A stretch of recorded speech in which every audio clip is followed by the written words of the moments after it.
thing. Hello, husband. I almost put my art glove over the other art glove.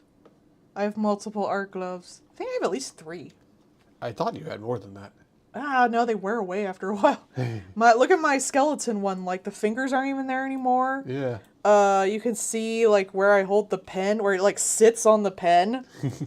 Like, right there on the tip of my, like, 4th finger or whatever. Mm-hmm.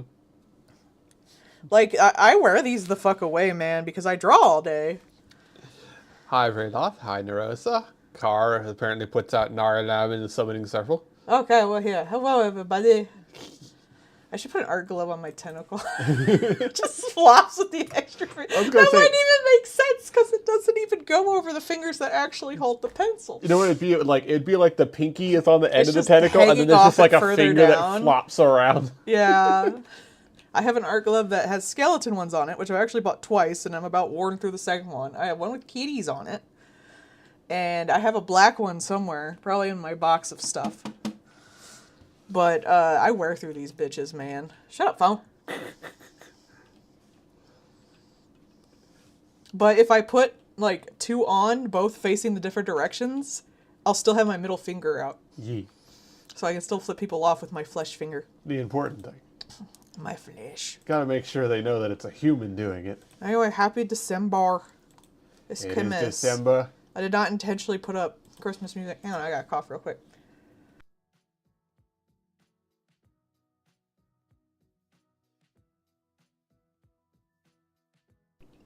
Okay, I'm back. Happy December. I did not intend to get Christmas music.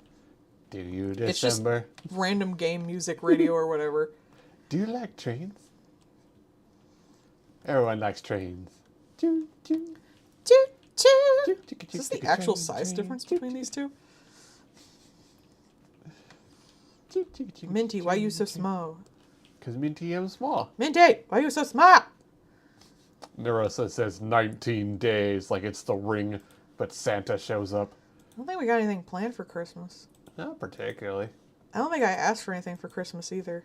Not particularly. I asked for the con for my birthday. That was really like, that can be 2. I don't care. Yeah, we'll figure something out. We'll probably go and eat at Sushi Man and, I don't know, nap. I don't want to ask for presents from my husband because it's my money and I don't want to pay for things either. Fool that you are, you will be loved and supported regardless. I guess if y'all want to go to my throne, which is down below, I have a bunch of art books on there. Those are helpful. Oh, you know what I should probably get? Mm-hmm. I've been talking about getting a standing desk adapter. Mm-hmm. But when I moved everything to fit it better, it was too awkward and I moved it back. So I don't even know if I can get that now. We'd have to put, like, your monitors on arms. Well, they hit this. Yeah. Because it was too inconvenient if it was further out, so.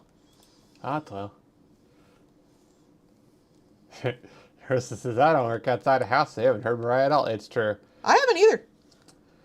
Once we hit freaking Thanksgiving, Mariah gets free and it gets worse. Also, Carr says, would you like to hear about their Cult of the Lamb train AU? Are they a conductor? Choo-choo? Apparently. Chugga chugga choo-choo. Choo-choo-choo-choo. I did that swap AU. Everyone seemed to like it. I think one person put in a request for, like, Narender's design. I never got around to designing his crown because I didn't know what I wanted to do with it. I probably won't consider it, like, any further than I already have. I still need to do my comic for, like, the goat because I have, like, their entire thing set up pretty much. I'm going to do it in, like, a black comic with, like, a black paper with white cutout type deals. More or less, so it should be somewhat easy to draw.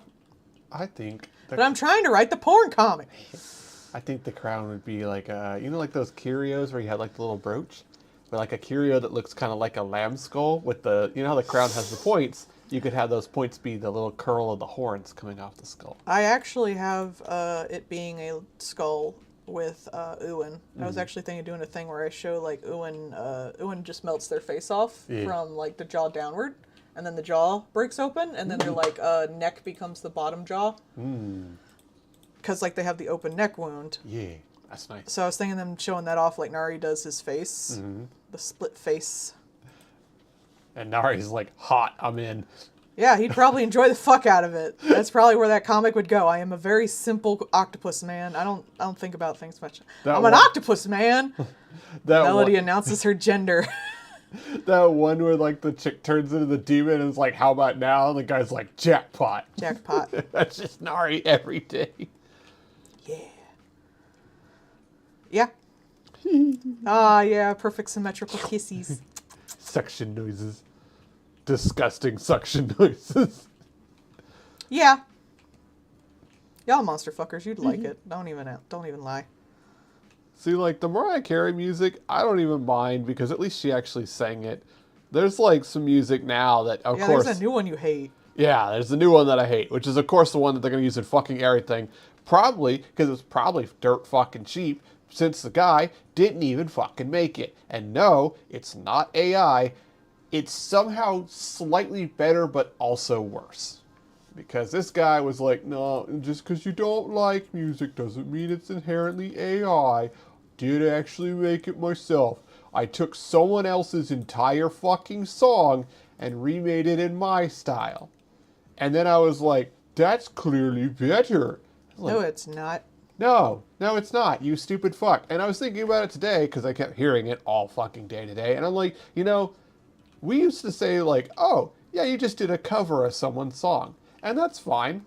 Just do a cover. Just do a cover. The only reason that anybody knows Smooth Criminal is because of Alien Ant Farm doing a cover of it, which is wild. Somebody doing a cover of the most popular pop singer in the planet doing a cover of that is the only reason anybody cares about that guy's song? That's wild. That's cool. You can just do a cover. This guy did a cover and then also had the balls to lie about it. Why What are you sweet in here? should they be eating? A sweet? Yeah. Donut. They're already eating a donut. Donut hole. Oh my god. Useless. I like the little She just said sweets. Maybe we'll just keep the donut. cupcake. Now you've done it. Oh, muffin. Muffins are good. That'll work. I don't know Yeah. if it fit though. That okay, it's the song that is used in all the stupid shit right now. And Paul won't stop whining about it. it sucks. It's kind of a lame song to begin with. Also, the Bishops are railroad company owners. Neat.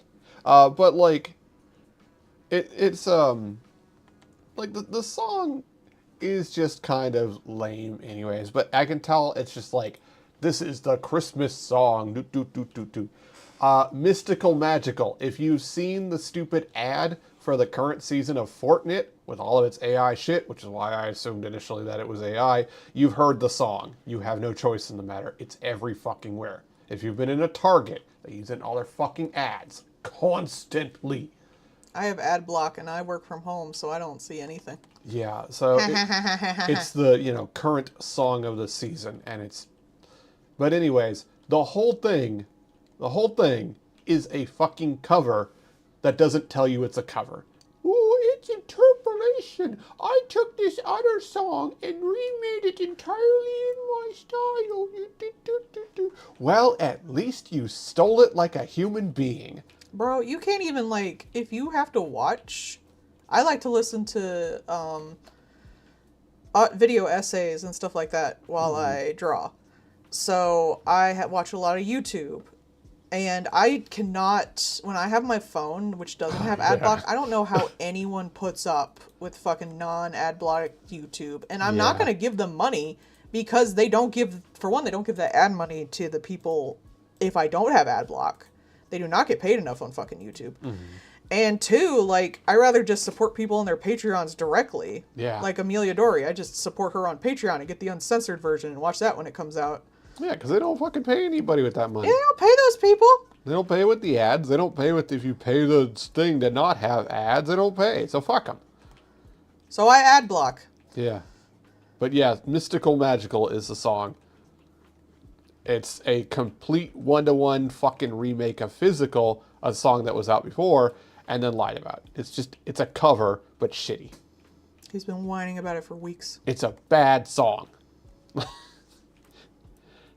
and I had to listen to that fuck ass Morgan Wallen constantly. So I have been hearing bad songs. Bro, not even by if you choice. don't have ad block, even if you do have ad block, all these people usually gotta like do an ad read anyway. Yeah, right. So why would I pay to block the ads from YouTube when the people in the fucking video don't make enough money off YouTube that they have to shill for something else? So you still get ads, even if you block ads, because these people cannot survive on just the YouTube money, because it's nothing. It's ads all the way down. It's so stupid too because like no one goes to YouTube because of YouTube. They go to YouTube to watch their streamer or watch their video essays. YouTube is so balls deep in fucking AI these days. I would happily get something else. I prefer watching on Nebula if I can. Yeah. And Nebula doesn't really have like an alert system though if something comes out. You have to like go to the website. I could use an email update because I'm usually watched all I can watch. I'm not like browsing Nebula casually like I am YouTube. Because there's just not enough content yet, even though there is a lot of content. But not for people like me, who work from home and draw all day, and our ears are open. Sea Shanty fun. There was God, what was it? There was not like it's not like a techno, but basically like Gregorian chant droning, like that kind of thing. So it was like it'd be like dubstep Gregorian chants. Like, it was fucking wild. I forgot, like, oh, it's because I tried Amazon Prime Music for, like, a brief moment. It was like, you might like this, because I had literally nothing on it yet. And I was just like, what the shit is this? And it's like, you know what? No, actually, this kind of fucking slaps. New pipe sign.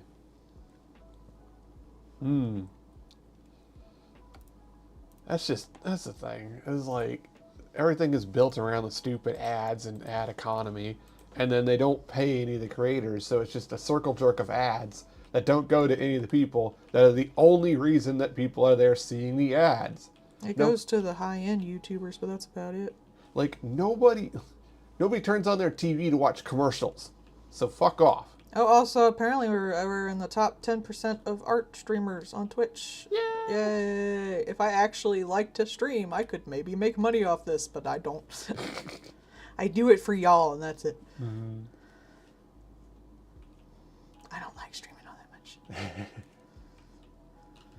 That's why we're limited. But I do it on the weekdays, which is fine. We're also in the top 10% of Minecraft. So that's neat. I've actually been enjoying doing Stone Block recently, other than the constant fucking tripping on my own damn face over stuff, but that's my own problem. I have been playing that as I get to it, and not, like, I had looked up nothing about that thing, so. I mean, I wouldn't call it torture unless I'm in a really bad mental state. But it's not something I always joked, like, don't do something you don't like unless you're getting paid for it. Mm-hmm. This is the thing I'm getting paid for. If I put it that way. It's like, your job is not torture. But I would be drawing like Uwin porn right now.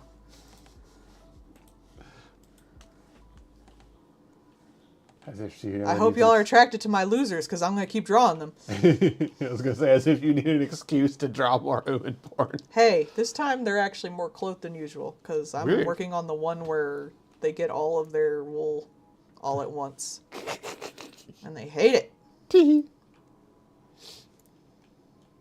Paul, it's hot over here. Can you turn on the fan like the lower Yeah. side? I got you, princess. I don't know if it's because I did treadmill earlier or what, but I'm a little hot. Column B.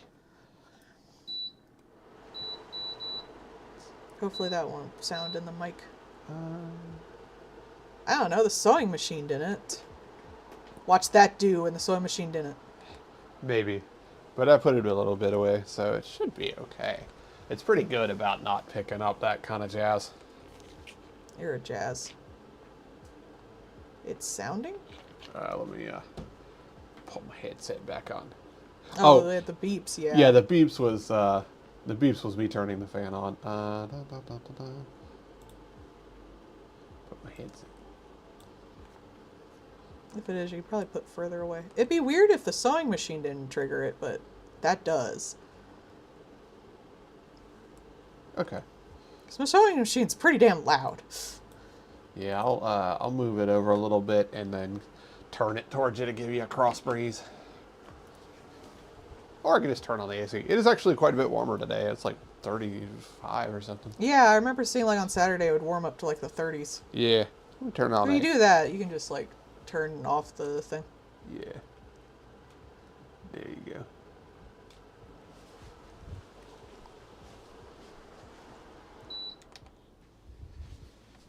Let me turn that on. Doo-doo-doo-doo.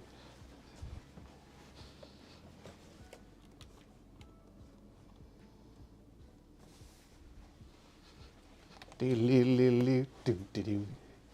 That should kick on in a sec, honey buns. I mean, we used to live in the South. It got too hot.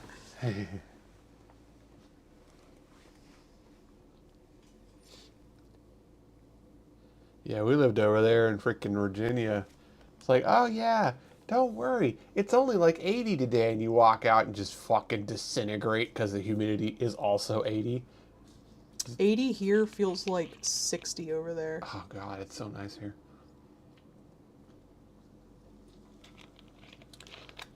Outside of the very brief haunted time known as corn sweat, it is actually very mild here. It's quite nice. And then it's cold as balls. Yesterday I went to work and it was 4, just 4. Happy 4. That's not impressive if it's in Celsius. Yeah, you're right. I have to say that 4 Fahrenheit, which is negative something in Celsius. I'm not doing math, and you can't make me. It's 4 Fahrenheit ain't even 30.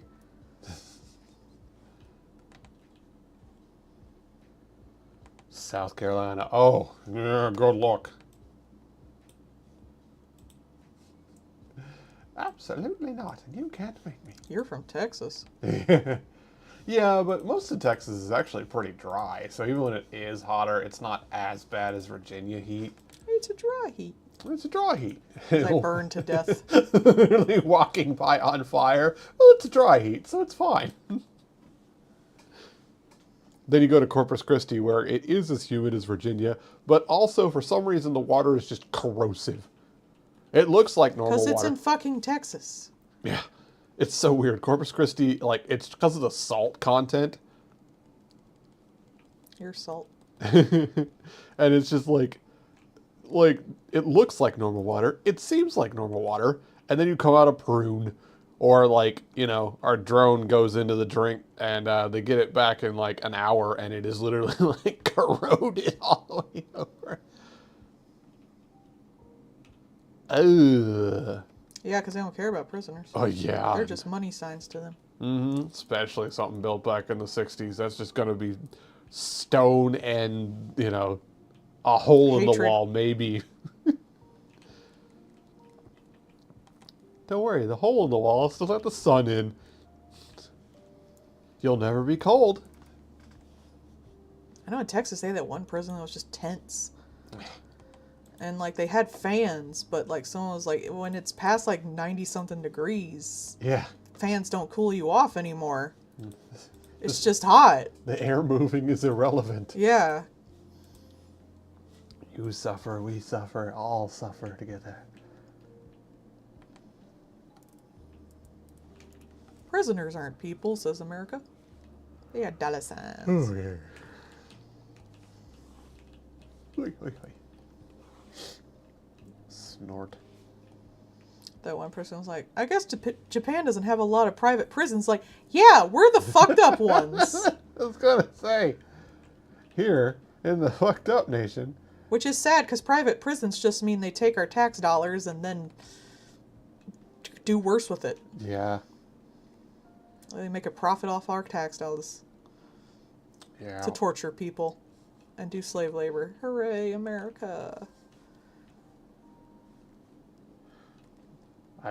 In world news,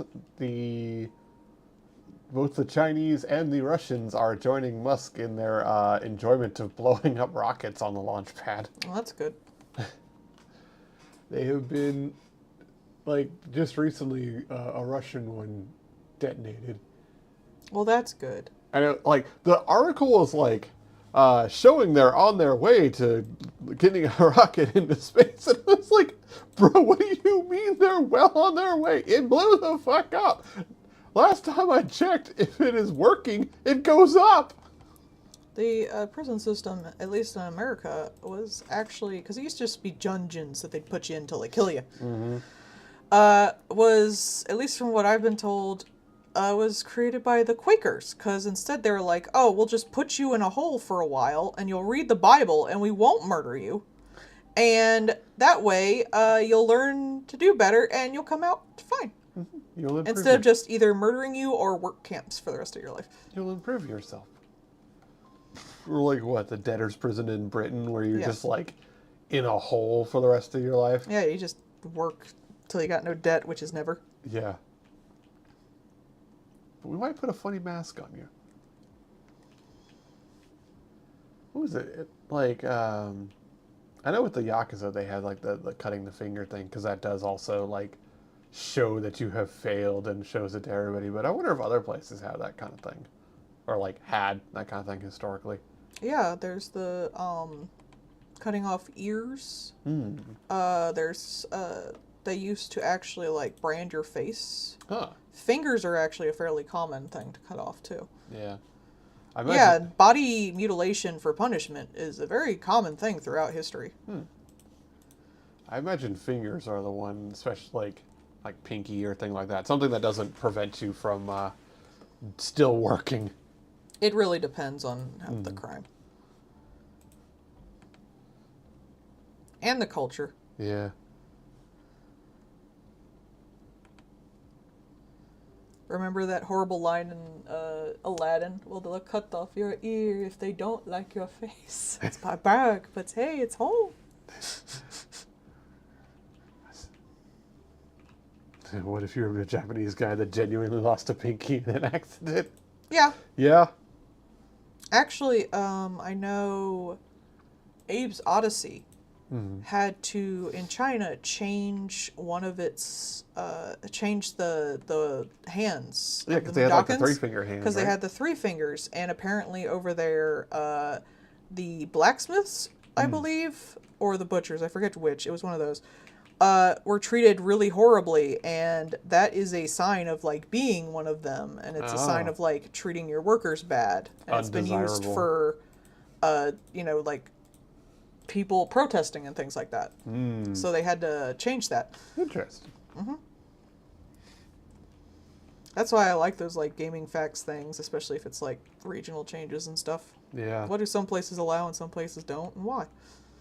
Right now, there's a bit of a tiff between Japan and China, because Japan is once again saying that Taiwan is its own place and stop it, and China's mad about it. Right? So, while this is ongoing, because it was like a diplomat for Japan had made a comment, and China got big pissy about it. I got pissy about a video game that did that. There was a big music thing going on with a Japanese person. And so while she was there, they just came up and were like, hey, you're not going to get to do your concert anymore. And like all the tickets had sold out and stuff like that. And they're just like, you're not going to get to do a thing. So she just did a concert to an empty like amphitheater. Wow. Could she at least stream it? She probably did. That part wasn't in the article, but it was just saying it was just like an empty 10,000 seat place. And she just still went ahead and did the show because like that's shitty to the people that paid to see it.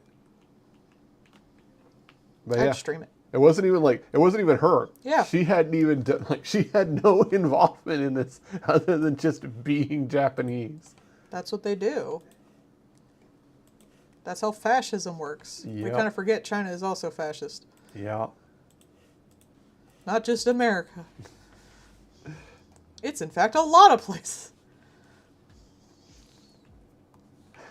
You know how you just watched that one thing yesterday about like the super rich and having their little bunkers and stuff? Mm-hmm. I literally see a post today that just says, I would sure love to be a fly on the wall in a billionaire's survival bunker when the guards lynch him. Mm-hmm.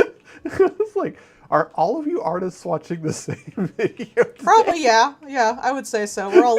It's like I said, when like H Bomber Guy or Defunct Land, all these people, Philosophy Tube made a great video recently. Yeah. We all work 3 times as fast because we're all listening to it. I was literally just like, I wonder if they watched the same video yesterday. Yeah, that's what these fuckers never seem to realize, because they don't realize how the world works. They think they can just buy a fancy place and be alone Yeah. forever, but they won't realize then no one will serve them or do things for them or protect them from each other, and you just end up with Bioshock again. Yeah. Somebody has to clean the toilets. They also don't seem to realize that if you like you do your little like, oh, we're gonna do our anarchist thing in the middle of the ocean where we're all libertarians. Well, guess what? Now you have a new class system within your class system, and you're probably not at the fucking top. And if you are, now it's dangerous. That's why they're always so scared. That's why they have like all the bulletproof glass and all the, security and all that shit, because they're terrified. As soon as you have shit, you're terrified. Especially if you spend all your time othering everyone else, guess what? That means that you're the only one alone.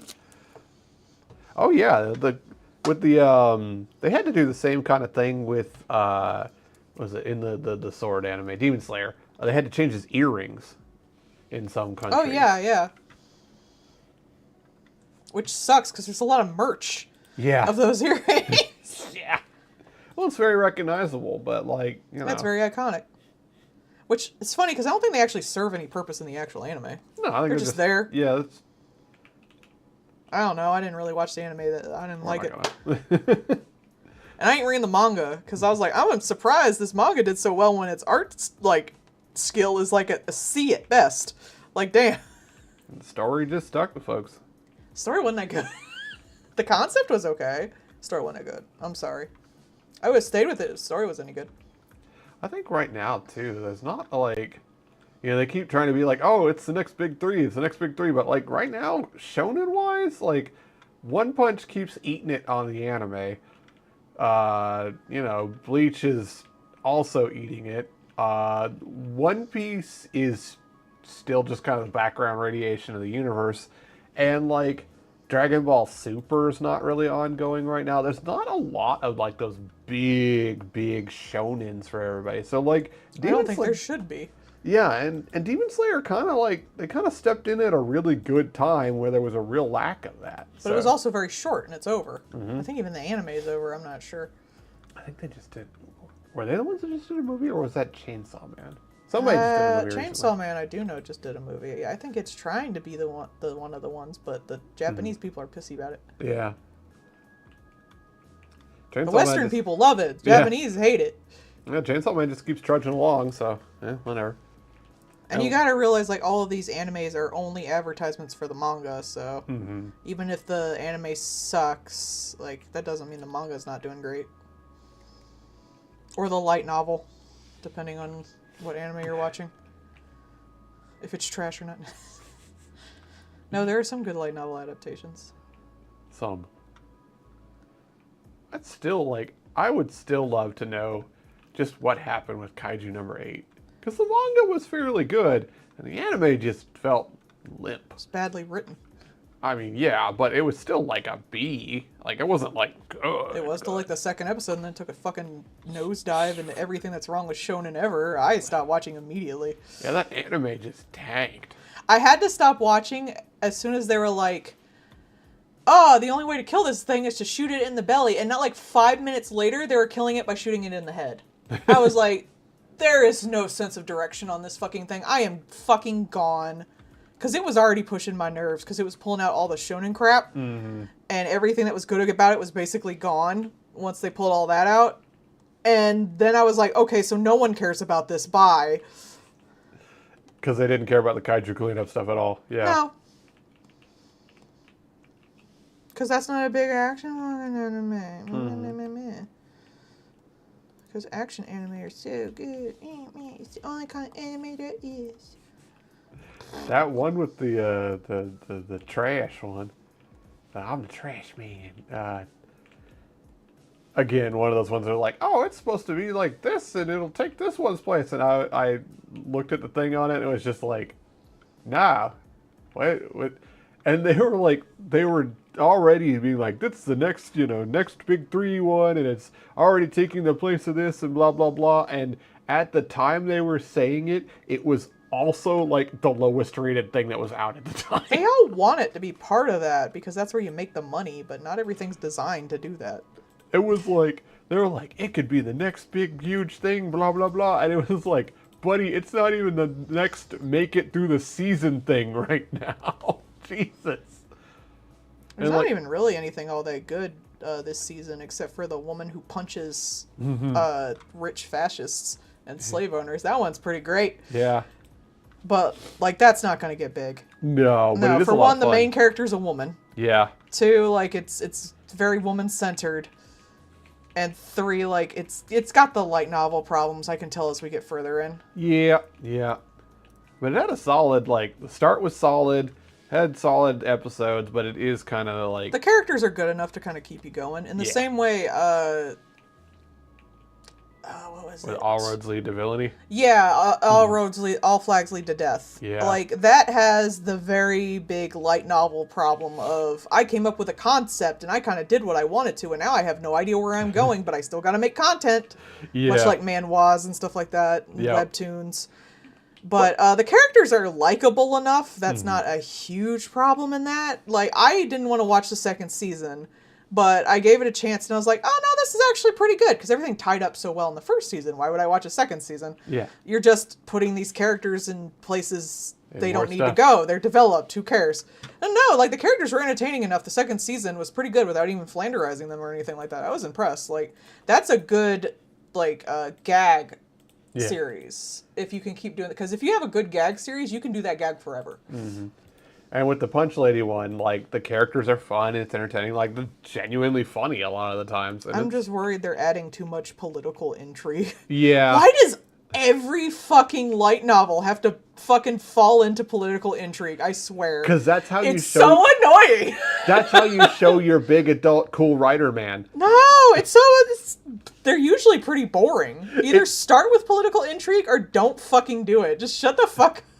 It's Game of Thrones. Game of Thrones I'm got sorry, big. you're writing a stupid light novel based off of, like, one concept that you can maybe do a good job for. We do not need to know 12 other kingdoms and all of, like, why those kingdoms are fighting these kingdoms and why these kingdoms are against these kingdoms and what's going on. We don't care. We don't have the lady punch people. I don't care. This other kingdom is only the source of the dragon guy who gets his face punched. That's all we needed to know. Don't care beyond that. Haha, he can't feel pain, so she can just beat his ass and then literally hurl him into his kingdom. It just bothers the shit out of me. None of that stuff, like, if it doesn't add to the story or the characters, don't include it. And they're not doing the worst job of it by far. But it's like, shut up. I don't care. I kind of care what's going on with, like, the little chick she knows, because it gives the chick more reason to punch people, and it's nice to see her happy.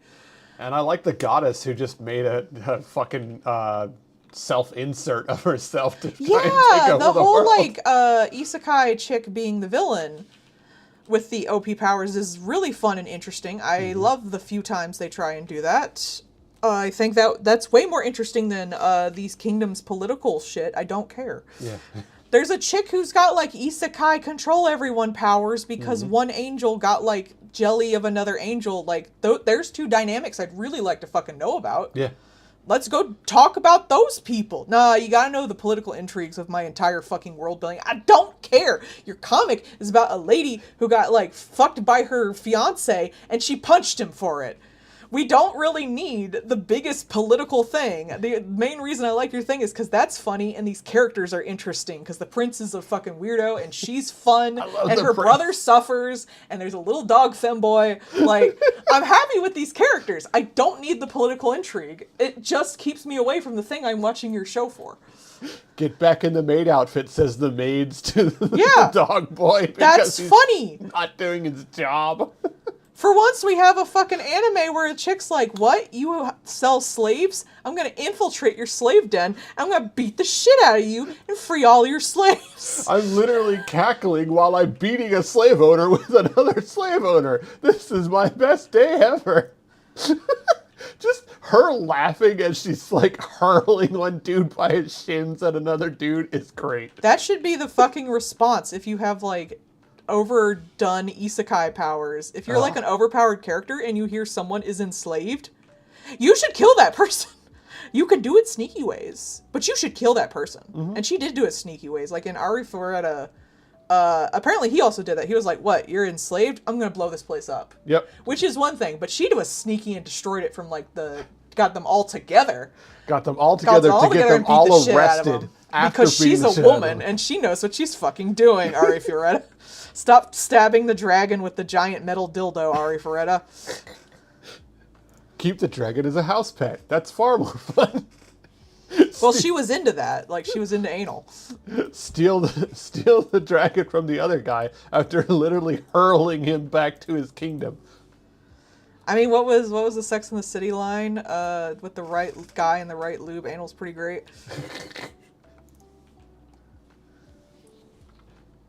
Yeah, just hit.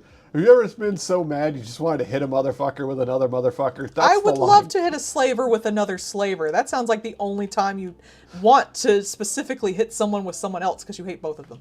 There's literally just like you could do a perfect edit of like, I can't see me loving nobody but you. And she's just twirling around all happy and smiles as she's beating someone to death with another person. Like she is in hog heaven just destroying these fuckers. And I love how obnoxious the prince is too. He's a fun character. I'm glad it's not just like, oh, pretty prince. Oh boy. No. He thought he'd like, no, this is a weirdo He's who's spotted such a another cunt. weirdo. He's so like, he's autistic if you had charisma with the autism for some reason.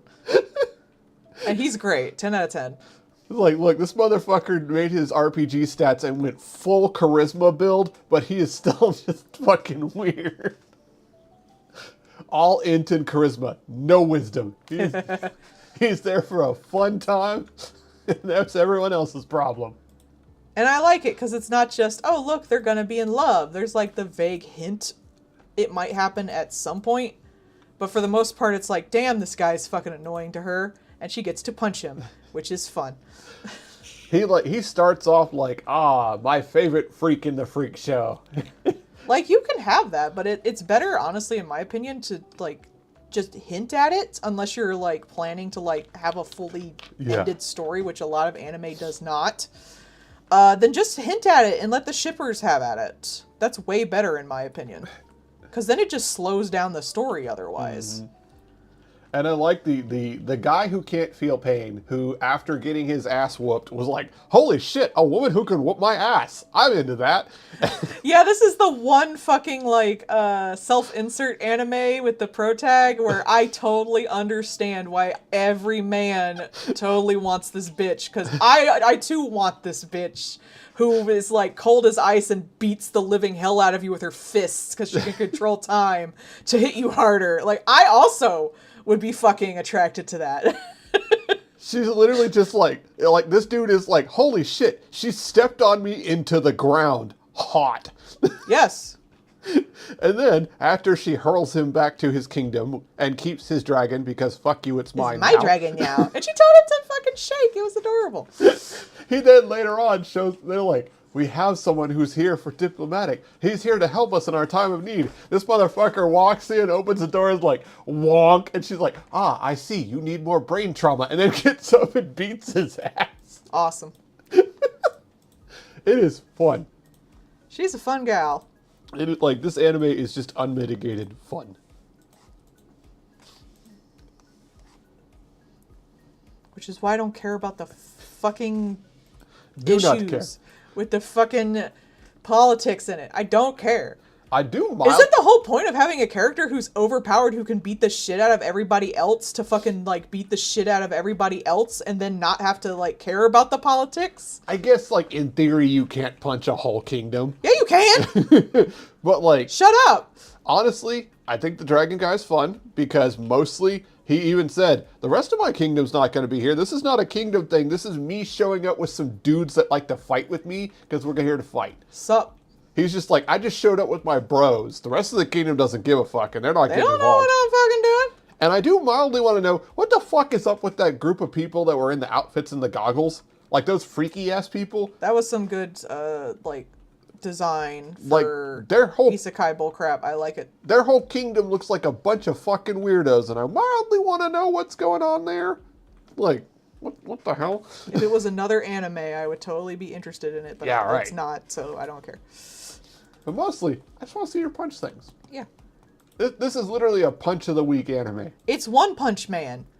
And that's the whole reason I stopped watching One Punch Man, aside from, like, the director shifted. Yeah. But, like, they went into the plot of the other characters who were not Saitama. And I was like, I can just watch a normal shonen for this. Why would I care?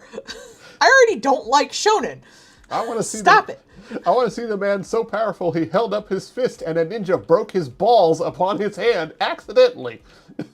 And then declared a vendetta against him for it. That's funny. It's kind of fun if they do, like, the build-up and then Saitama comes in. Yeah. And stuff like that. That is kind of fun. But no, they just went into, like, other people's plots. And I was like, I don't care. I would just watch a normal shonen. I don't care.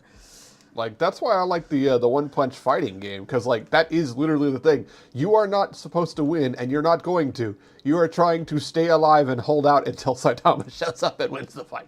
Plus, Mob Psycho is, like, one of the best anime you could ever watch, don't at me. Yeah. Nah. Hard agree. And it's perfect, and it's short. Yeah. It's 3 seasons. And it finishes. And it finishes its fucking story, and it's done. Perfect. It has character arcs and growth for those characters in a way that makes sense for those characters. And then it shuts the fuck up and gets out of the way. And then it makes Melody cry with that one Reagan line. It knows what it's about. Oh, I did cry. I clipped it so I can cry at it whenever I want.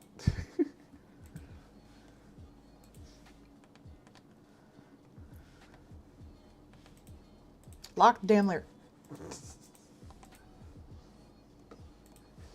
My dad sucks, so I have to use store-bought for Reagan. Reagan is store-bought dad. He's store-bought dad, yeah. It's true.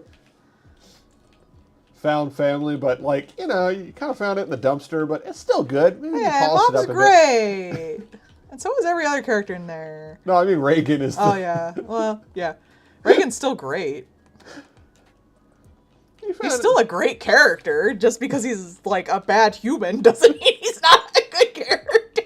You found it in the trash. You need to clean it up a little bit. Maybe it's kind of weird, but you know what? It's still really good. Yeah. Anybody can be a father figure. Reagan. Really, Mob was kind of more of a father figure to Reagan at the end. It's true. That's because Reagan's your favorite. A pathetic man. Yeah. Yeah, he hits that. I'm not as, like, obsessed with him as some girls are. Yeah. Oh my god, there were these Mob and Reagan statuettes. And, like, usually anime figures are, like, overpriced as shit sometimes. It really depends on the figure. But these, like, usually when it's, like, one of those figures, it's, like, a waifu that's either, like, fucking naked. Of course. Or, like, it's a really complex-ass figure. That's when they go over, like, $100. These figures of fucking Mob and Reagan, not even doing that much. I think they were, like, sweaty because it was hot or something. It wasn't even that horny or anything like that. It was just...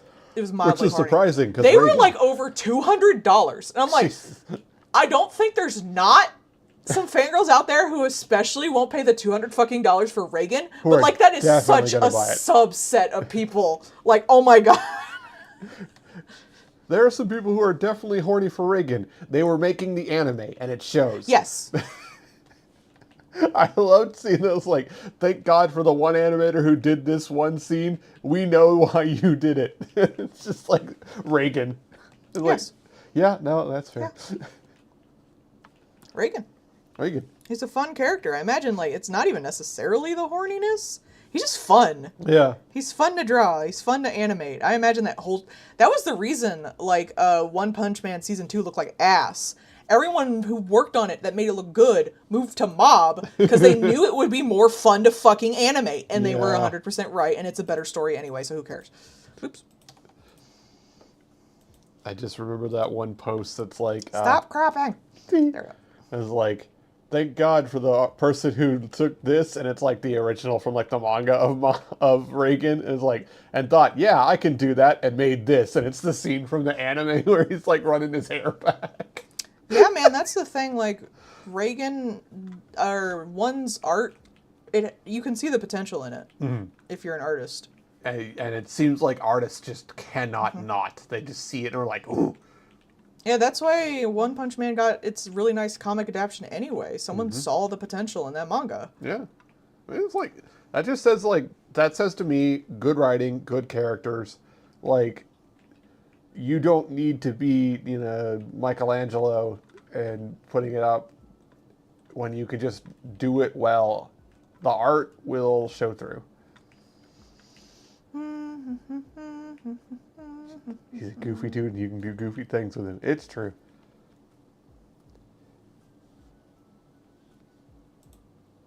Haketo clock.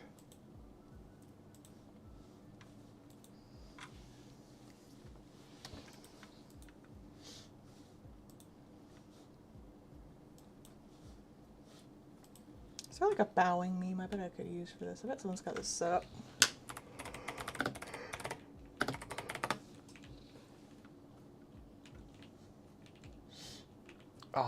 I wish I could find it. There was one where it was like the character was bowed and there's like the little like protractor there with the degree and it's like exact angle of disrespect. Yeah. Heket at Uin.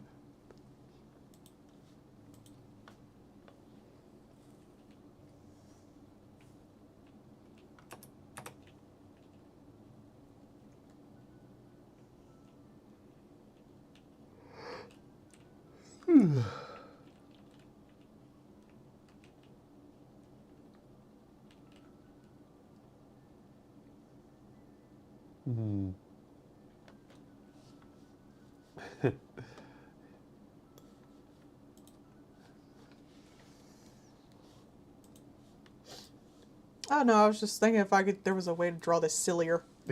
That was my thought process. I'm not even joking. It's like, how silly can I make this? Has someone already done this very silly? I want at least 30% more whimsy. I'm not even lying.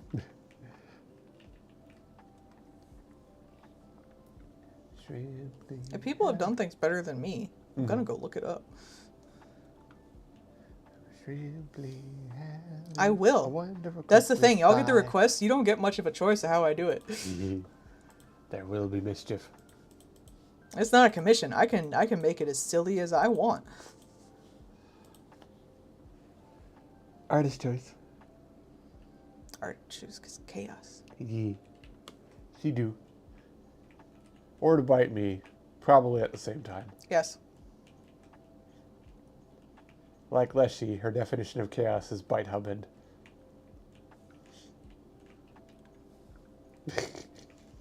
Husband's good to bite. It's his fault. I've been with her 15 years. I've got a damage reduction at this point. None of the rest of you motherfuckers can even hurt me. It's true. I have to go blur my ears. Poor baby man. Your tummy feeling better today? Yeah. I did forget to take my one day. Ah, poor baby. This is just all natural nose running.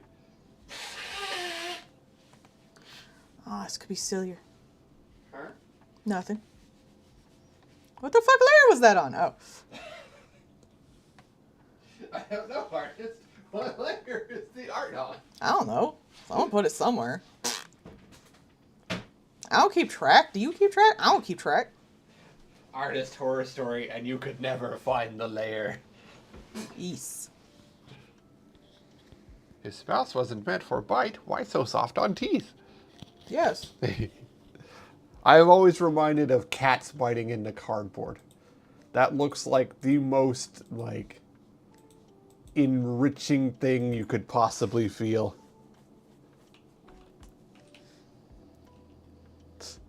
Oh man, when that one shitty AI company kept doubling down saying that they didn't do AI for the Coke commercial, before they have now like retracted it, been like, yeah, we were AI, no shit. The fact that they have to lie shows that they know it's bad. They lied first and then tried to double down and made AI process videos for it.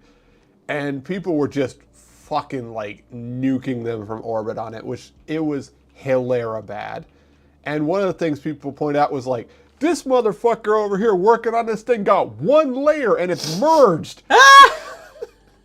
Yeah. Man, they were fucking grilling these chumps into oblivion because they're just like, artist, CSP, dooba dooba dooba dooba. And it's like, bro, that is not how art works, you twat. Yes, it is. I don't even do art, and I know you don't merge the layers. Well, you sometimes do it. I merge certain layers. At the end, not Yeah. while you're working on it. Yeah, now I'm working. It depends on what I'm doing, but yeah. They were literally, like, their video showed them working on a merged, like, Depending on how chibi I want to make this.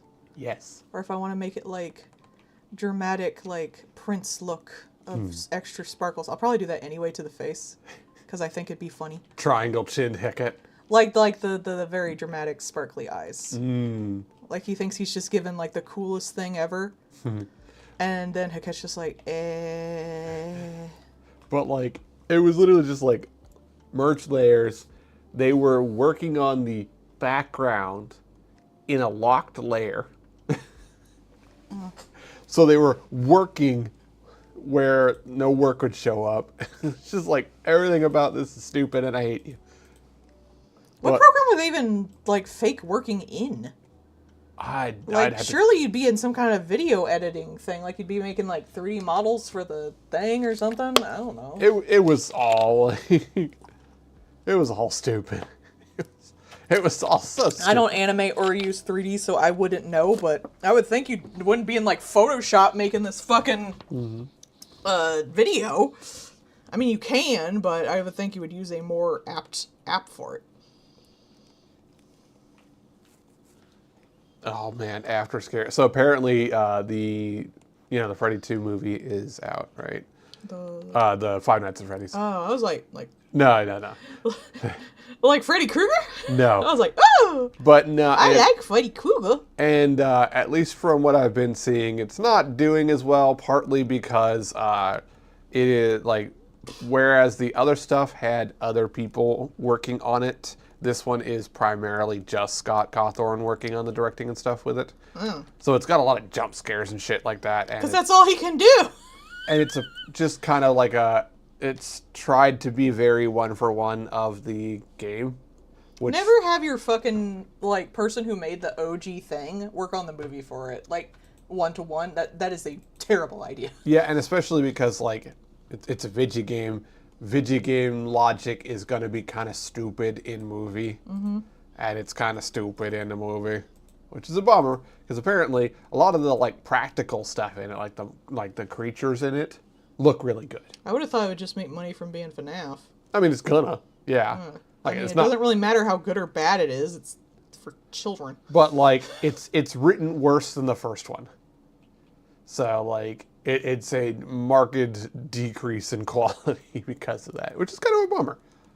Yeah, it happens. But like I said, it's kind of a bummer, especially because of the practical of the animatronics and stuff in it. Apparently, that's really good, and I like practical. I like silly Muppet things and animatronics and stuff.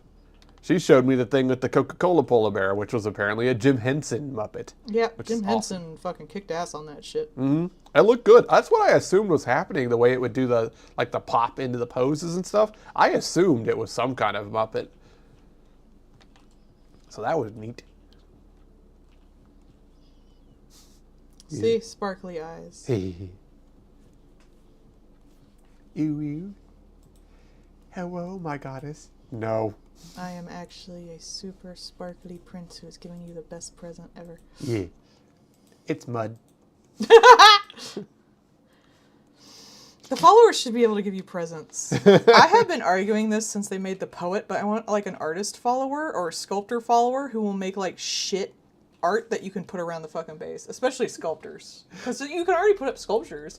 I want them to like progress in ability like the poets do, and I want like really shitty sculptors all around my fucking base. You're gonna show up and this is gonna be like a Chad version of the lamb statue. Yes. Like a Greek Adonis, but it's got the lamb head on it. You gonna get the fucking goddess of damn famine food? Bitch probably has all the food she could ever get. That's very funny, though. Nari as the Aphrodite coming out of the seashell. That would be one of the statues. Owen commissioned it. Yes. Show up to Heket. You have Berg. Hands her Borger. Burger. Here, got this for you. That would give me. I could go for a burger. We might have to do some like light grocery shopping this weekend. Yeah. Like at the Mizzou or whatever. We should get them Bergs that we had before. The ones that we cooked on the griddle. The turkey Bergs. Honey, you get those at your work. Yeah. I was just reminded of them. We can look at here and see if they had teriyaki there, because we still have to get that. Yeah, that's what I figured. I'm sure they do.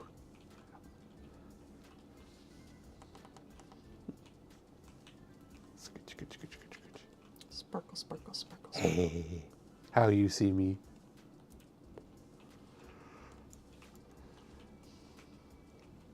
Then I'm just gonna do like side Haket to show how huge she is. Ominous looming shadow. Yeah. Hot. I remember we were talking in chat on the Discord, and I had to do the whole explaining that, no, you cannot have the teeny tiny character and the giant character in the same damn picture for the size different things. You won't be able to see one of them. And I had to draw like a little stick figure hanging off a dick going, hey.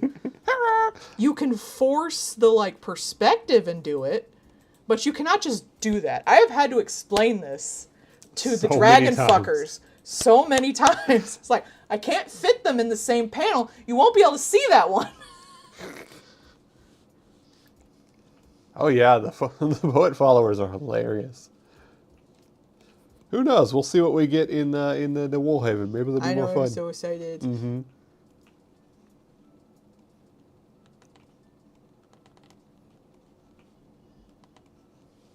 I can't wait to fuck up Owen so bad. I'm looking so much forward to it. It's not even funny. Getting into Heket's cult. It's just the fucking Hell's Kitchen guy. Your food sucks. It's raw. Where's the sauce? But it's Heket just fucking bullying them. And then her brother Calamar comes over and starts like complaining how everything is incredibly like nasty and like disease ridden. And she's like, that's the way it's supposed to be. Somebody rolls up with like a greasy McDonald's ass burger and Heket's in love. The dirt gives it flavor. I wonder how early they'll put it out. Oh man. I think they're waiting for like the year to go. I kept joking that I thought like Toby was just gonna put, because he said like, oh, it's gonna come out 2025. I'm like, he's gonna put it out like New Year's Day. Like January 1st. Would you like to take a survey? Toby, what the fuck? I was half expecting it, and I didn't mean that like he should have done it like, but I wouldn't put it past his ass. I wouldn't put it past him. He's just like that. Bro's just like that.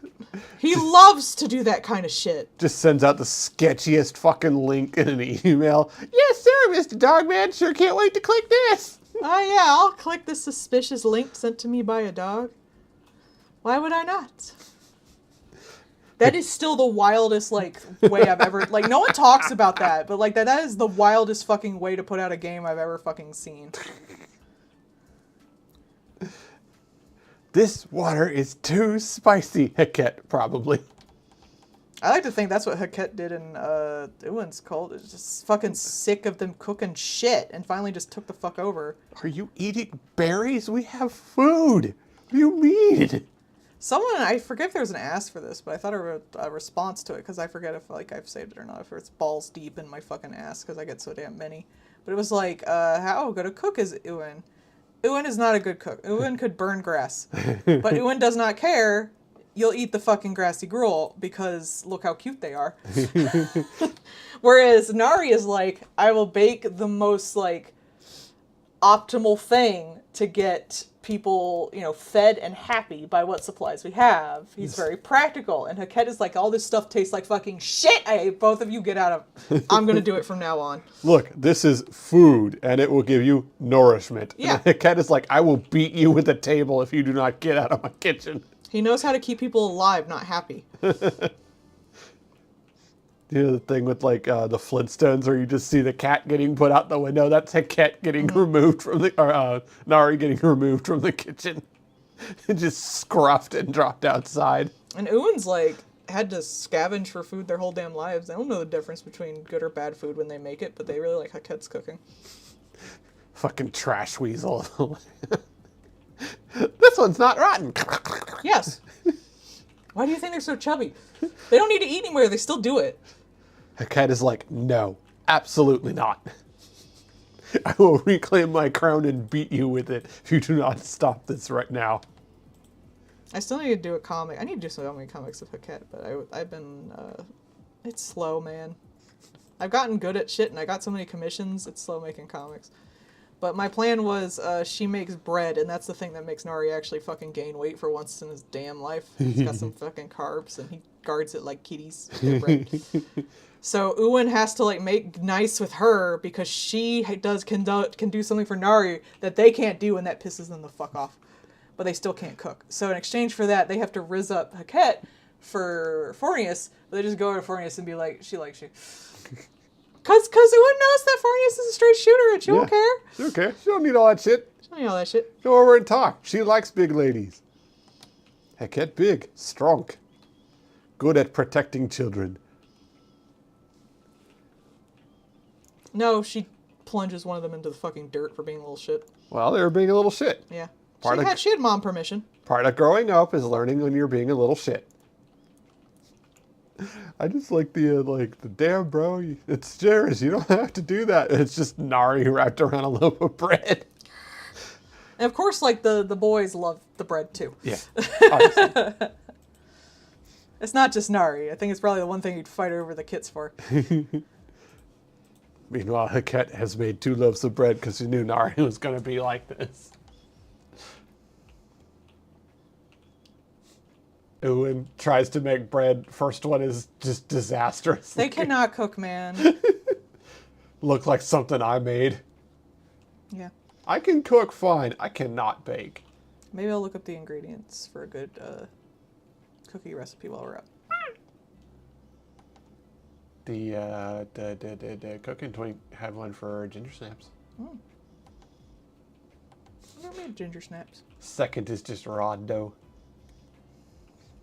Ewan would somehow, it would be undercooked and burnt at the same time.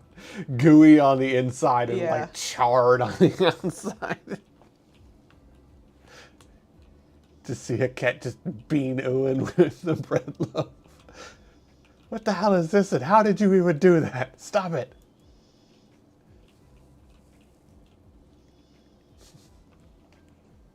I also need to do Ewan drunk. Yes. I've been trying. That one's tough because it's hard to plan out all the shitty dialogue they're gonna say. Because that's when they get all ranty ways. They no longer have the mask. Yeah, and they act very masculine. I like to think their voice drops like 3 octaves too.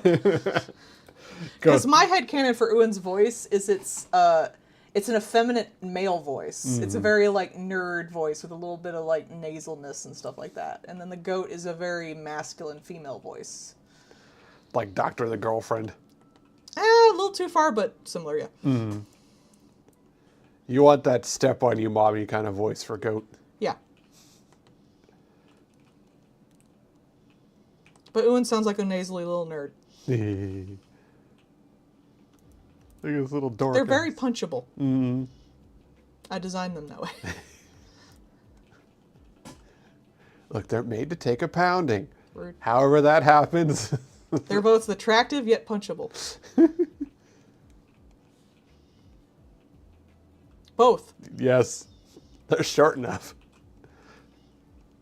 Look, People ask how tall they are. I was like, bitch, they ain't even in proportion. Look, Owen is travel sized for everybody else. Look, Uwin is like 4 heads tall. You expect me to translate that into actual height? Fuck off.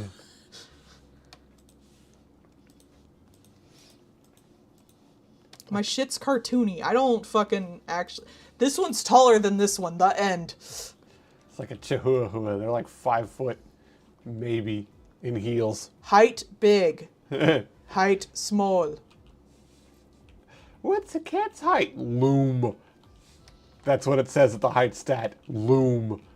Haket gets to be the tallest. Haket is the tallest in the camp, and she is the second strongest in the cult. Mm-hmm. Sozo is stronger. Yeah. She can't even lift Sozo's bag. Sozo can lift her lifting Fornies. But he doesn't care about it. Owen is suitcase convenient. Yeah! You can stow Owen in the overhead compartment. And Trevor says... I think they rather be put between your legs. I was going to say under the chair, but that's fine. I never noticed Haket's kind of wall-eyed, ain't she? She a fork. She got 4 eyes. Blanc.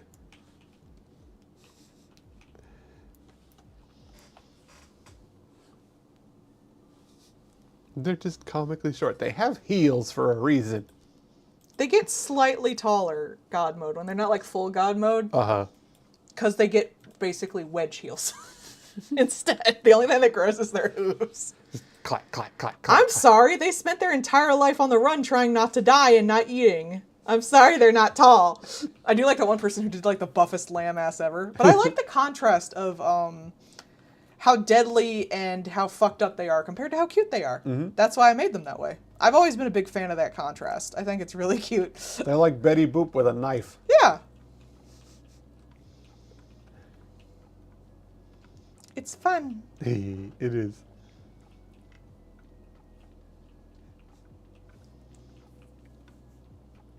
Just like the idea of somebody says something and you just hear this clack, clack, clack, clack, clack, clack, clack. You talking shit? Yes.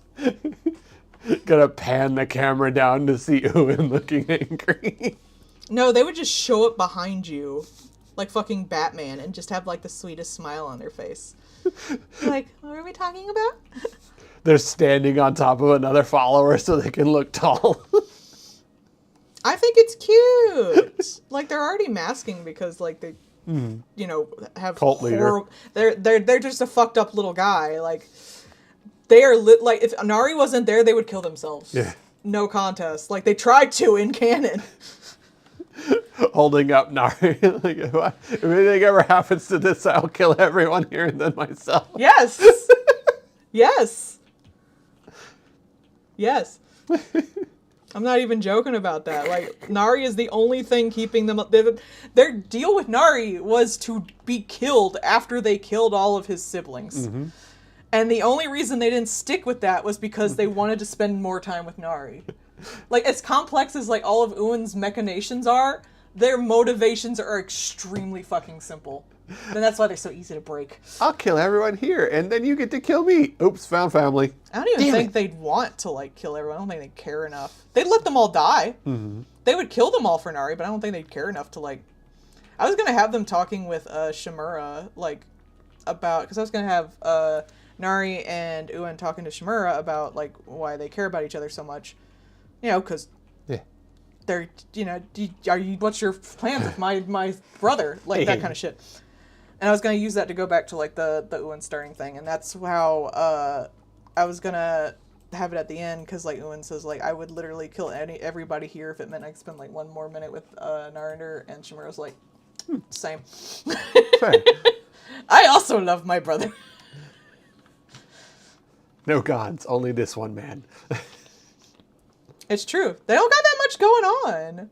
Their whole life has just been survival, and now it's, like, not survival, because they wanted to die, and the only thing they want is Nari. Wait, now I'm not dying? Fuck. I mean, later, like, once they're, like, full god, and they got, like, a daughter and everything, they might have more complex shit going on in their head, but right now, no.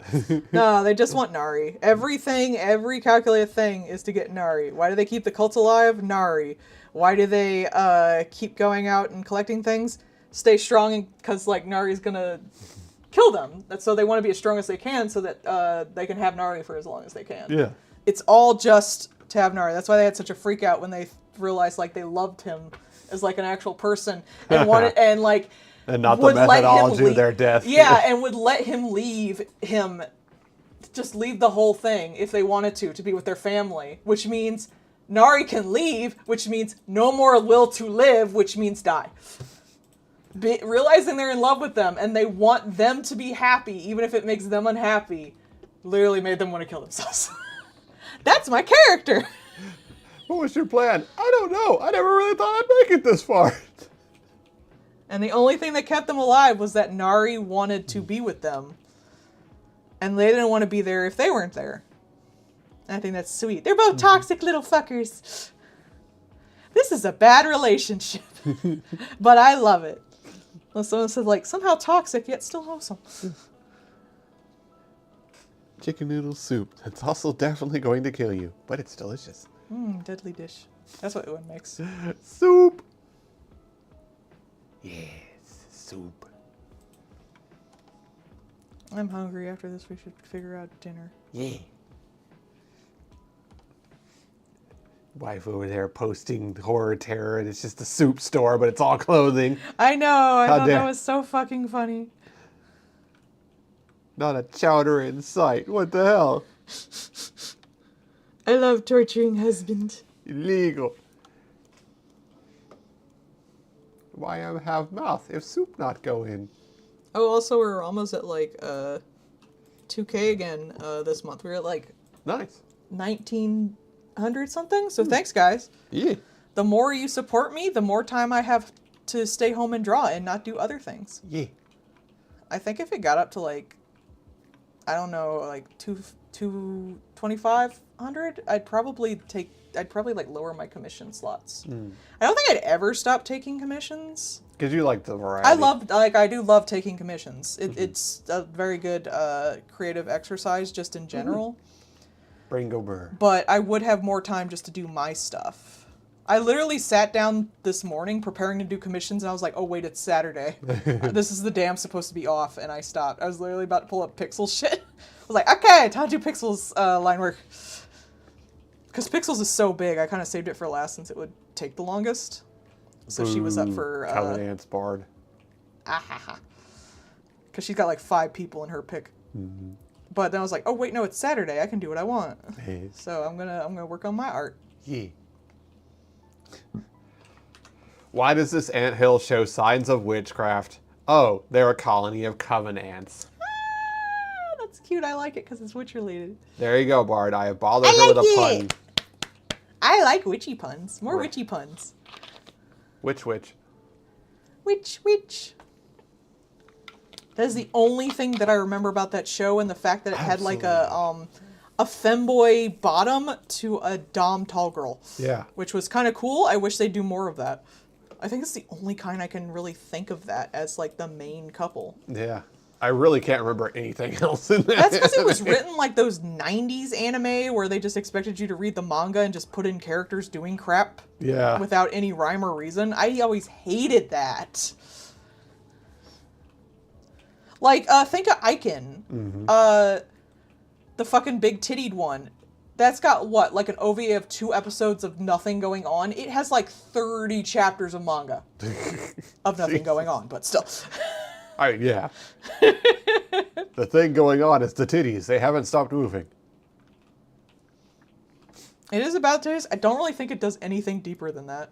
I don't think it does. No. Titties. That was the thought. Not very good titties either. I have seen God, some no. well-drawn titties, and that thing is not Holy. them. Yeah, no, that is atrocious titties. Those are crimes against humanity. I appreciate good titties. Aiken Club does not have good titties. Bro, at one point during the opening animation, it looks like her tit clips through her arm. It's true. And that's in the fucking start of the damn show.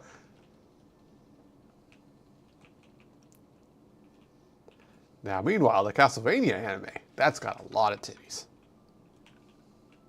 Big titties, small titties, low titties, fat titties. I'm fine with tits and stuff. I'm even fine with, like, big tits. But if they're not drawn well, I don't give a fuck. Yeah, what's the point? Oh, I forgot. She's got, like, orange under her mouth. Yeah, I imagine. You know these bitches got some simps. Oh, yeah. There's that one artist that's doing, they're doing a comic where Calamar's trying to kill himself. Understandable. Fair. And at one point it's Calamar just in, like, a fucking pile of bitches. I was like, yeah! Calamar, if I can't be the center of the drama, I might as well be the end of it. Well, he was depressed because God shit. I did. Hang on, after I'm done this one, you'll see it. We'll see. I'll put down some gray. Calamar, I am the drama. See, my Calamar is perfectly fine to be taken care of in a cult. He is domesticated and he is fucking moisturized Simp and unlimited. in his lane and with his spouses, and he is just so fucking happy. And he gets along great with Ewan because they're both little cunts.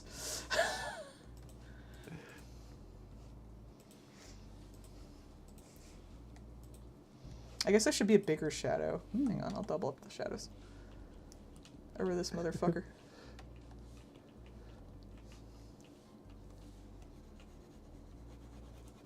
Everyone else has had more sex than me. And it's just more images of Calamar.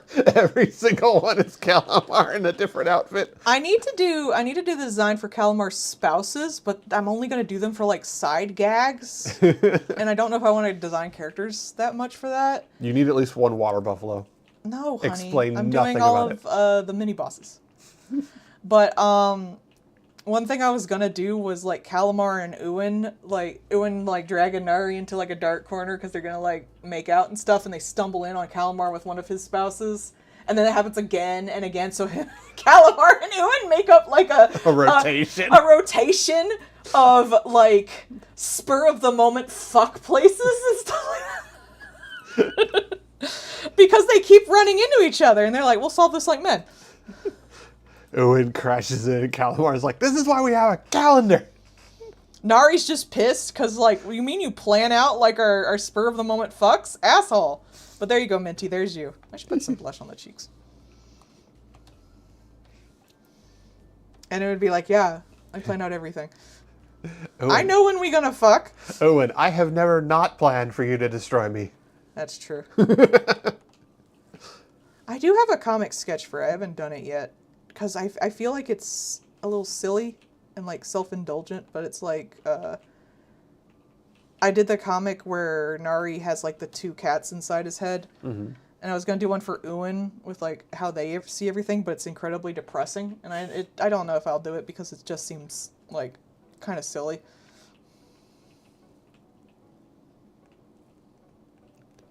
Minty. Oh, no. No, I don't think so. Sorry. That's already been merged. Sorry.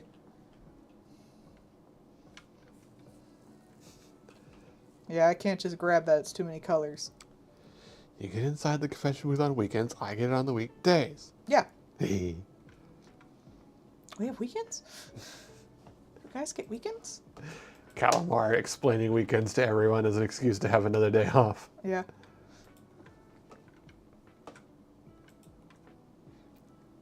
Calamar's also probably in charge of, like, keeping the cult relatively, like, clean. Yeah. As far as, like, contagions and shit go. The cult's probably doing way better since those fuckers are there. I'm not even joking. Just an armada of people that are just like, oh my god, you're fucking terrible at this, and then take something else away from it. Yeah.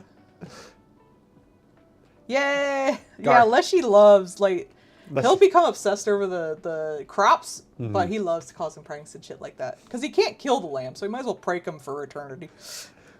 Leshy, growing the garden that helps feed the entire cult. Also Leshy, growing the poison ivy that has infested the lamb's tent. Yeah. That sounds right. But then, like, Narinder gets it on, like, his butt cheeks and his dick. And now Leshy knows his brother is getting laid, and he's upset. Because he hates that. It's gross. That's what I was going to have, like, Leshy sneaks catnip into, like, Nari's thing. And Nari, like, becomes incredibly dominant and horny because of it, unless she's just like, this was supposed to be a funny prank, ha ha ha, Nari acting silly, Lamb upset. But now Lamb's getting fucked, and he knows his brother is getting fucked, and he's like, oh god, he does not want to know that. Illegal, how dare. Unless she's cat walking up beside him. Hi, boss. Actually, I was gonna have the cat being like, ha, you got your brother laid, and he's like, oh god. He likes chaos, but he don't like knowing what his brother's doing in his damn bed with a weird little lamb.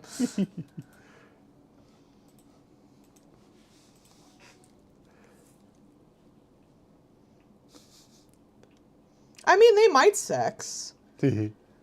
I was gonna have them being like, the cat's like, hey, would you want to like date sometime? And Leshy goes like, I thought we were already married. We can still Neither date. of them know. They're not good at this. Leshy, I saw you for more than 3 days in a row. I assumed we were already married. Look, they do fuck, but it takes a while to figure out how to finagle Leshy's weird cock thing. Branch. Flower. Leshy, as a joke, hides like a tree branch down there the first time. Okay, this is dumb, but I was thinking of doing this where like Leshy goes, need a hand, and he pulls up his shirt. And he's got all his little tiny hands, because I have him have a bunch of little arms under his, along his torso. Yeah. And the cat laughs, and he like high fives, and he starts with the top hands, then goes to the lower hands, but then he stops, and like down the like off panel, he's like, and then the lamb is yelling, Leshy, put on some damn pants! He's like, now! And the cat's like, how does that work? The fucking scene from Shape of Water. Yeah. He's a flower. Mm-hmm. You can do both.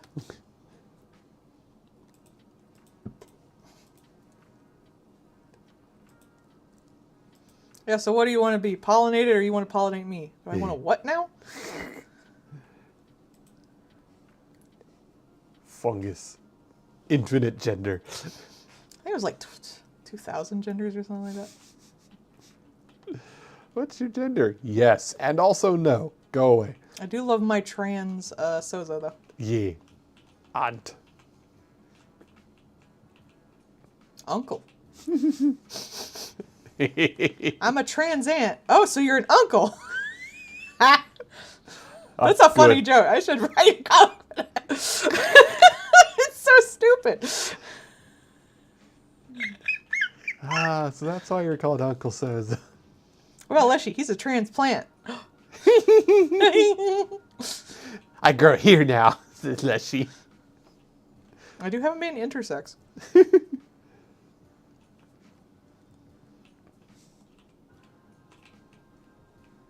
Sozo fits the role of Aunt Betty for the entire cult. When I was younger, I thought everyone had an Aunt Betty. I don't know why. It's because of the song, Aunt Betty. I never heard that song, honey.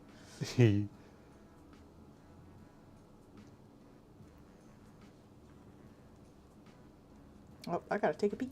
I did see that parody comic. I'll be right back. I'll entertain everybody. Oh, my spinner guys are gone too. I'm gonna have to put all the little gifts back. That's right. I moved them to actual folders so I could find them. Oh, And now they don't know where it is. yeah. So it's confused. Entertain everybody while I peepaw. Peepaw. But yes, Bard, I did see that comic you're talking about, and that was pretty funny. How does that even work? Don't worry about it.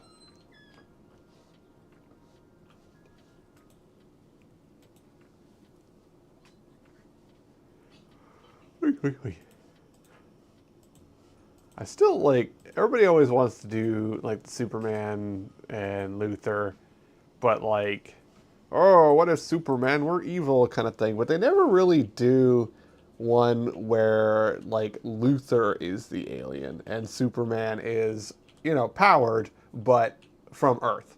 So just being like the inversion of them.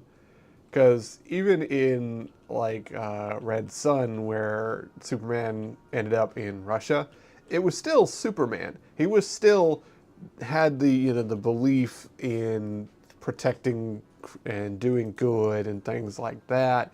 He just believed that the, you know, the greater good was Russia. And it was still the same Superman. And Luthor was still Luthor, just Luthor uninhibited. He was still the same person and still the same, like, dynamic for them, even if that. And then you had, like, what is Superman evil? And they just do Injustice. Or it's like, what if he was just a douchebag? But that's not a good inversion. That doesn't, like, handle an opposite of his character. It's just generic bad guy number 5. Like, it's boring. They don't really do that well. So I would love to see that, where Superman is the Earthling and Luthor is the alien. Because I do think that would be fun.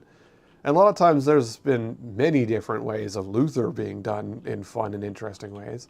Hell, even just Luthor getting the orange ring of greed and having it put back in his fucking face. That was fun. But, like, otherwise, it's just, I don't know.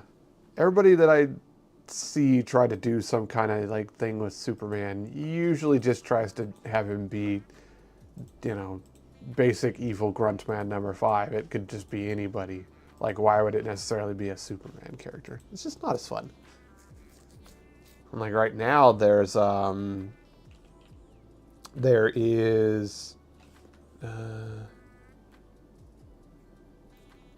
yeah, doing it for attention. Like, there was, I watched it on Netflix. I do not remember the title of it currently, but it was, you know, one of those ones where, like, what if superhero world but kind of dark, right? And instead of the Injustice route, they had the route of the Superman figure at the start dies. Because, like, there is the world, there is the superheroes and all that kind of stuff. Superman at the start dies and is murdered, presumably. And so the entire thing is the Batman character going around to the other superheroes and trying to figure out, you know, how the Superman character was murdered and things like that. And it is somewhat realistic for some things. So there are actual superpowered people, and they do actually have superpowers. And then there are people that are like, well, in the superhero world, I should be able to just do things. And it's like, no, that's stupid. You're just a person. You will die. But the end thing of it is that the Superman character, who in that one had been around since around World War II, he had essentially stopped World War II because of just showing up kind of thing. Because, like, you have the Superman kind of character, world power is kind of irrelevant in the face of that. And he had actually stopped World War II because he defeated Mecha Hitler. He was still Superman, and he was still, like, proper Superman, like a good person who cared about things and stuff like that. But two things had occurred. One, he was a closeted homosexual, which this is set earlier in the normal timeline kind of thing. So this would have been around in the 70s, 80s kind of thing. But two, he was still Superman, but he had all of Superman's powers and stuff like that. So he could hear people in distress all over the world and things like that. So he is constantly just deluged with bad things happening all the time and just physically couldn't take it. And he'd actually killed himself, was the whole thing behind the thing. And the Batman character knew. And the Batman character was actually using it as an excuse to essentially autocracy the entire world under the excuse of Superman having fallen kind of thing. Had to adjust the tatas. Hot. And part of the way he did that was Batman's Robin character in that was actually Shazam. The kid that he had taken on and had trained as Robin was actually the one who could transform into Shazam. And he knew about it and was using that. It was like Omni-Man or something like that. Not Omni-Man, but like something like that. It was, but it was essentially Shazam. Omni-Man. And that was a really fun show. That was very, like, from start to end was a lot of fun and really interesting. And that showed, like, you know, what would Batman be like without Superman's balance to him. I 'Cause- kind of hate how every superhero thing we make is always in the terms of superhero things that came before it, though. Mm-hmm. That's kind of bummy. It is. I do like when they try to do something like different or interesting because I just like to see like what the idea for that would be. Like I was saying, I would really love to see the Superman and Lex Luthor dynamic where the Superman character is the Earthling and the Luthor character is the alien. Brainiac. A little. But then it's Brainiac and Superman, and then like it's not quite the same thing. But like I like Luthor as a concept anyways. I like the why are you always here? You're literally fucking everything up because now we're not able to stand up for ourselves kind of thing. Because like at his core, that's what he is. He does believe that humanity can do their own shit. He's also a selfish asshole and a bunch of other things. But like that is his core belief. So we don't need superheroes. We can do it our damn selves.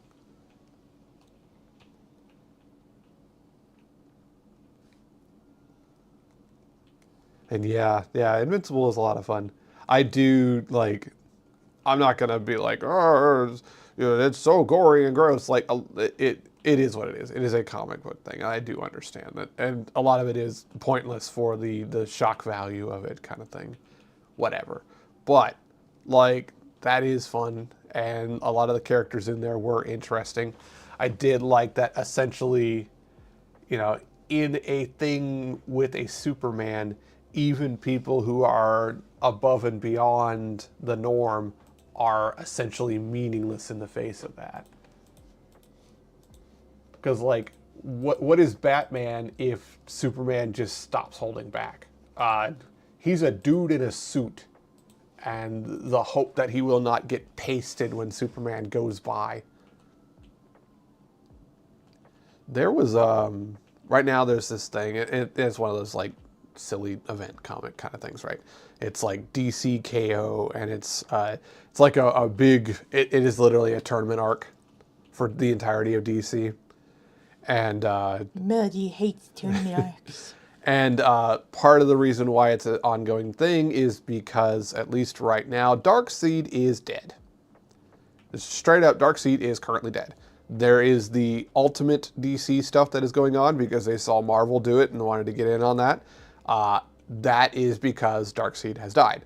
And as part of that, there is now a currently ongoing like tournament thingy. And in it, Superman is actually losing at the point where he is. And because story reasons, he has actually lost his hand at that point. And the thing of it is, Superman is put into a position that he would never normally do. And I am sure it's going to be for like, oh, see, we're not so different, you and I, between him and Darkseid, because they've always been that kind of like polar opposites of each other. So in this, Superman does what Superman would never do and actually gives up. He actually, because he's lost his hand in that point, and he takes the kryptonite shard out of his shoulder, because he'd been shot with it to try and weaken him, and stabs himself in the heart with it. Because, one, Superman would never actually give up, but two, that is how Darkseid originally got his powers and became the big Omega Sanctiony guy. And so for that part of the thing, Superman gains Darkseid's powers. And so he has the laser beams. And that's how he wins that part of the tournament and goes on to the next thing. But yeah, so like, I'm keeping an eye on it, but it's a tournament arc, so I have zero real like care in it. But there are some interesting parts of it, so we'll see. And yeah, I mean, Plastic Man did actually become evil for a little bit there in the comics, because he was starting to degrade. Like plastic do. The process that had made him Plastic Man was starting to not work as well. I may be misremembering parts of it, because I do believe he has a son. But Anywho, he was starting to not work as well, and so he set up a scheme to work with those, the robots that are like the different elements, like the like, like platinum and all that, like those guys, working with them to try and essentially set off a nuke to re-kickstart his powers. So that was like a whole thing of him just actually being evil for a bit. And in some of the side AUs kind of thing where Plastic Man actually is evil, he does just kill people. Like, he's elastic. He can just flood himself down your throat and you die. So if anything, like him becoming heroic was always like kind of a cool thing anyways, because like he wasn't exactly a good person before. Plastic Man has chosen to be better. And like some of the like Flash's villains are particularly like that, where like, yeah, we scuffle with Flash and stuff like that, but like that's different. Like we don't do this kind of stuff to normal people. We do the stuff with Flash because we know he can handle it. The Captain Cold or Captain Frost, whatever his name is, the ice guy that's Flash's villain. During one part, there's another speedster, and he's like, "What are you gonna do about it? You're so slow," and blah blah blah blah. Dude actually just froze his leg and then shatters it. It was like, "Fuck you, you're not the Flash." Like they not give a shit. That was funny. But like with some of them, like yeah, they're all goofy and stuff because it's comics. But there's not like. They don't do like the gore and violence and things like that because, it's escapism. We're trying to escape how bad the world is sometimes. I gored my horror comics. Mm-hmm. Actually, no, I don't. I like psychological horror. Yeah. Only if it serves the story. Mm-hmm. I mean, like, there was a thing that I read the other day that, like, you know what? Yeah, that would be a really good idea. Half of the X-Men are just a horror story by themselves. Straight up. I think they'd have to take it out of the X-Men universe, personally. They would, but like, Rogue. Otherwise, they'd have a way to deal with it and a relative understanding of it, and it wouldn't make as good of a horror. Yeah. Like, now, if it was like each one was their own individual thing in their individual world, that'd be fine. Yeah, yeah. Because like, Rogue by herself is just like, that would be a psychological horror because like you physically cannot touch someone. You don't know why. You don't know what's going on, but everybody you touch it either goes into a coma, dies. Like you are disastrous to everyone around you and you don't know why. There was I think it's called Pushing Up Daisies, a sitcom. The guy who did that. And like I think you could bring back the dead, but if he touched you while you were alive, you'd die. I should watch that sometime. Yeah. That sounds like something I'd be into because there was a romance to it. Hot. Neat. I mean, Rogue has a romance. Her and Gambit are married. So. Comic book romances. Written by men. I might as well look for romance in Hero Aka. A lot of writers actually do a lot of fun things with Rogue and Gambit. Like, really fun dynamic there. Like, an actual good couple and things like that. I don't want a good couple. I know. I want a toxic ass motherfucker. Congrats, you've got the White Queen and Cyclops. Or more recently, the White Queen and Iron Man, because they were a thing for a while.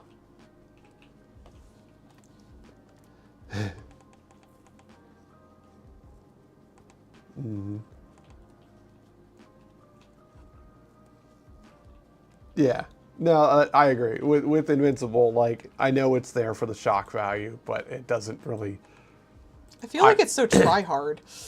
I'm not a teenager, and this is not the 90s, so that doesn't really do anything. It's like the hyper-violence in, like, early anime, because you could, and it's like, does this serve the story? Like, seeing Omni-Man break the one superhero's neck when he like turns on them and does like just absolutely destroy all of them, that part did serve the story. that like shocking betrayal and like showing of what he is and what he can actually do when he just turbo destroys essentially the Justice League. That, yeah, I would give you that. I wouldn't call that. If I wouldn't even call that gore personally. It's when you just kill a bunch of no-named background characters. yeah, like When you shove people into a through a subway train, yeah. and just kill like that's just I was that's gonna not say. good writing. That's just killing people to be like, look how dark we are. And that's what I was gonna say. That's fucking boring. If you didn't have the other stuff, that in isolation would have been really good as a shoe drop. I mean, Ozymandias killed more people than that. Like, we've killed people in comic stories. Yeah, and that's what I'm saying. Like, For better reasons. if it weren't for the other stuff, that one shocking betrayal, it was just Superman killing the entire Justice League suddenly. Because that was the thing. When he did it, it was just an immediate... That's story stuff, though. That's not just violence for the sake of violence. It's the fact that there's all this background violence that bothers people. If it's actual story stuff, no one would care. Because it would actually serve the story. But the fact they just have, like, gore and ultra-violence and lots of people dying, like, no-name characters dying, it's annoying and try-hardy. Yeah. Because it's like, look how dark I can get. But you're not actually getting dark, because those aren't actually people anyone cares about. Yeah. And it just shows, like, a very immature lack of respect for life in general. It's like, look how many people I'm going to trigger with this. It's like the 90s. Like, I would compare it to Ren and Stimpy being deliberate, or even Beavis and Butthead. I would compare it, like, it's on the same level of, like, Super Jail. But Super Jail did that for funny. Yeah. Like, they're trying to do what Super Jail did and be like, this is serious. Can you believe he killed that many people? It's like, I can see more people die in Super Jail in, like, 5 minutes. Like, they did that Super Jail versus, like, Death Clock. Yeah. Whatever the show was. Metalocalypse. Yeah, whatever show that was, to see who killed the most people. That was funny. Yeah. But again, even in But that's because we don't actually try to be serious about it in any of that. Like, in Metalocalypse, it is drawn serious, but it is not treated serious. It is realistic and things like that, but it is comedic because it's purposely immature. When you try to be mature and you just kill a bunch of no-name people for no damn reason, like it's not it just feels tryhardy. And you can have a plot reason, like, oh look, he's showing how little he cares about human life. Is like, he could have done that in a way that wasn't so show-offy. Like, it just feels like you're doing it to shock the readers, not the actual content. Yeah. And that's, it's very tryhardy. It's very 90s when it's like, look what I can do. It's like early Flash animations. But it's taken like 100% serious. It's the, what was it? Ninja Scroll. That like ultra-violence 80s anime where it's like, I'm going to do everything. When everything's violence, nothing is violence. Oh, is Walking Dead and Invincible written by the same people? That's. Oh my god! I tried to read sense. Walking Dead like 3 or 4 times because it was at my local school library. I couldn't. Every time I tried to read it, first I found myself like mentally skipping, like my eyes were like going over word bubbles because I knew exactly what they were gonna say. Then I found myself jumping over full panels because I knew exactly what was gonna happen. Then I found myself turning whole pages by just skimming an eye over it because I knew everything that was going to happen. And I was like, I cannot read this. That was like the weirdest experience I had. I read fucking Last Man. I read the Y ones, which literally didn't get good until the very last fucking graphic novel. And that's just because, again, that was at my local library. But I could not sit down for the life of me and read fucking The Walking Dead. Like with The Walking Dead, I read some of it. I got to the part where the samurai lady gets her revenge by nailing the guy's balls to the ground and lighting the house on fire and leaving him a spoon. And I at that point I was just like, I just tapped because I was like, well, okay, that was wild, but also like I'm not really getting anything out of this. And like you, I was just skipping. You were just skipping because it was so predictable. And like, it wasn't as bad as when the 30 Days a Night guy did the Silent Hill comic and the art. Well, that was just unreadable. Yeah, that art was so incomprehensible. I tapped out. Like Walking Dead, I could definitely see and tell what was going on. I was just kind of bored. Like it was it was just kind of, it didn't like grab me at all. I even saw a comic online that was like, the latest chapter of Left 4 Dead. So-and-so loses a body part. Waves goodbye to everyone. Goes to News Place. Loses a body part. Waves goodbye to everyone. Like, I was like, even the fucking fans are like, this is predictable as fucking shit. Yeah. And I'm sure some people really enjoyed it. You know, maybe I'm just jaded as balls. Because I was really into comic books growing up. That's why I love playing with panels and stuff like that. But I was not into comics for the same reason everyone else was. So I got really bored of a lot of shit really quick. Same with I'm into anime, but I don't like shonen, so. No tournament arcs allowed. I fucking hate tournament arcs so bad. Oh my god. Like, I know. They're so boring! I know it's a trope, and I know it's like see, it shows growth, but like. I don't care. Just don't. Just don't. You can Can't do we that. show growth by having a story? No. Why do we gotta sit and watch these fucking jobbers? I'm not watching wrestling, man. We got better shit to do. You control the plot. If I wanted to watch wrestling, I'll go watch more of that Yeah. Kamen Rider anime for this season. Which, by the way, that is pretty fun. That has actually been funny. And then Ragnarok was entirely just a tournament. And Paul was like, I'm gonna watch this. And I was like, you do not tell me anything about this. I do not want to fucking hear about it. I don't want to know it exists. It was so incredibly stupid, and it was all just a really shitty tournament art. Oh man, it was so dumb. Oh my god. It's one thing if, like, the thing they're doing is, like, in tournament form, like it's a sports manga or something like Nope. that. Nope. It's all tournament arc. It's all tournament arc all the way down. It is so, like, I'm not going to lie. If we currently had Netflix and a new season came out of Ragnarok, I would watch it. It is terrible. I am not saying it's You'd have to do it good. in a different room, because I am not going to be around that. I'm not saying it's good. I'm saying it's like Taco Bell. You know it's not good. You know it's not good for you. You're still going to go and eat at Taco Bell. I don't like Taco Bell.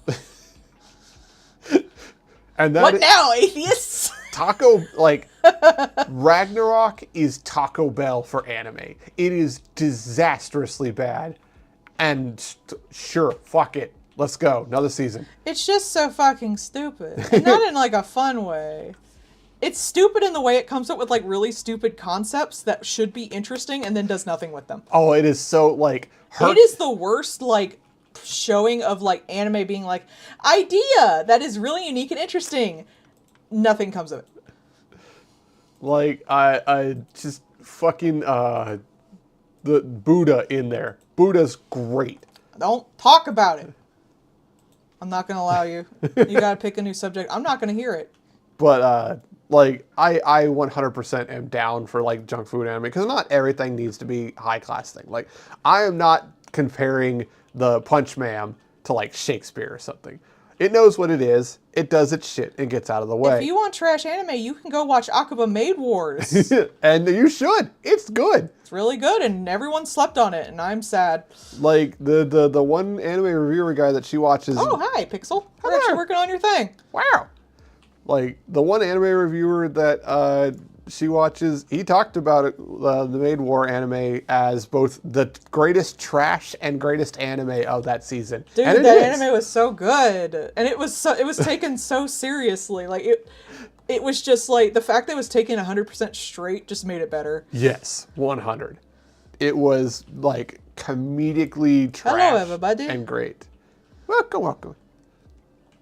Idea that's unique and interesting but does nothing with it. My Hero Academia. Oof. Yes. Like, I saw this post once that was like, what's an anime that had a great start but a poor ending? And I was like, that is like 98% of every goddamn anime, manga, and light novel.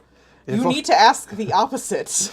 You need to get a little more specific. Like, I don't know, if only Promised Neverland had had a second season. Promised Neverland, the manga didn't really end all that great either. It's not the worst in the world, but it did not live up to its potential because the guy spent 3 years planning out the first chunk and then had to be like, put out a thing a month.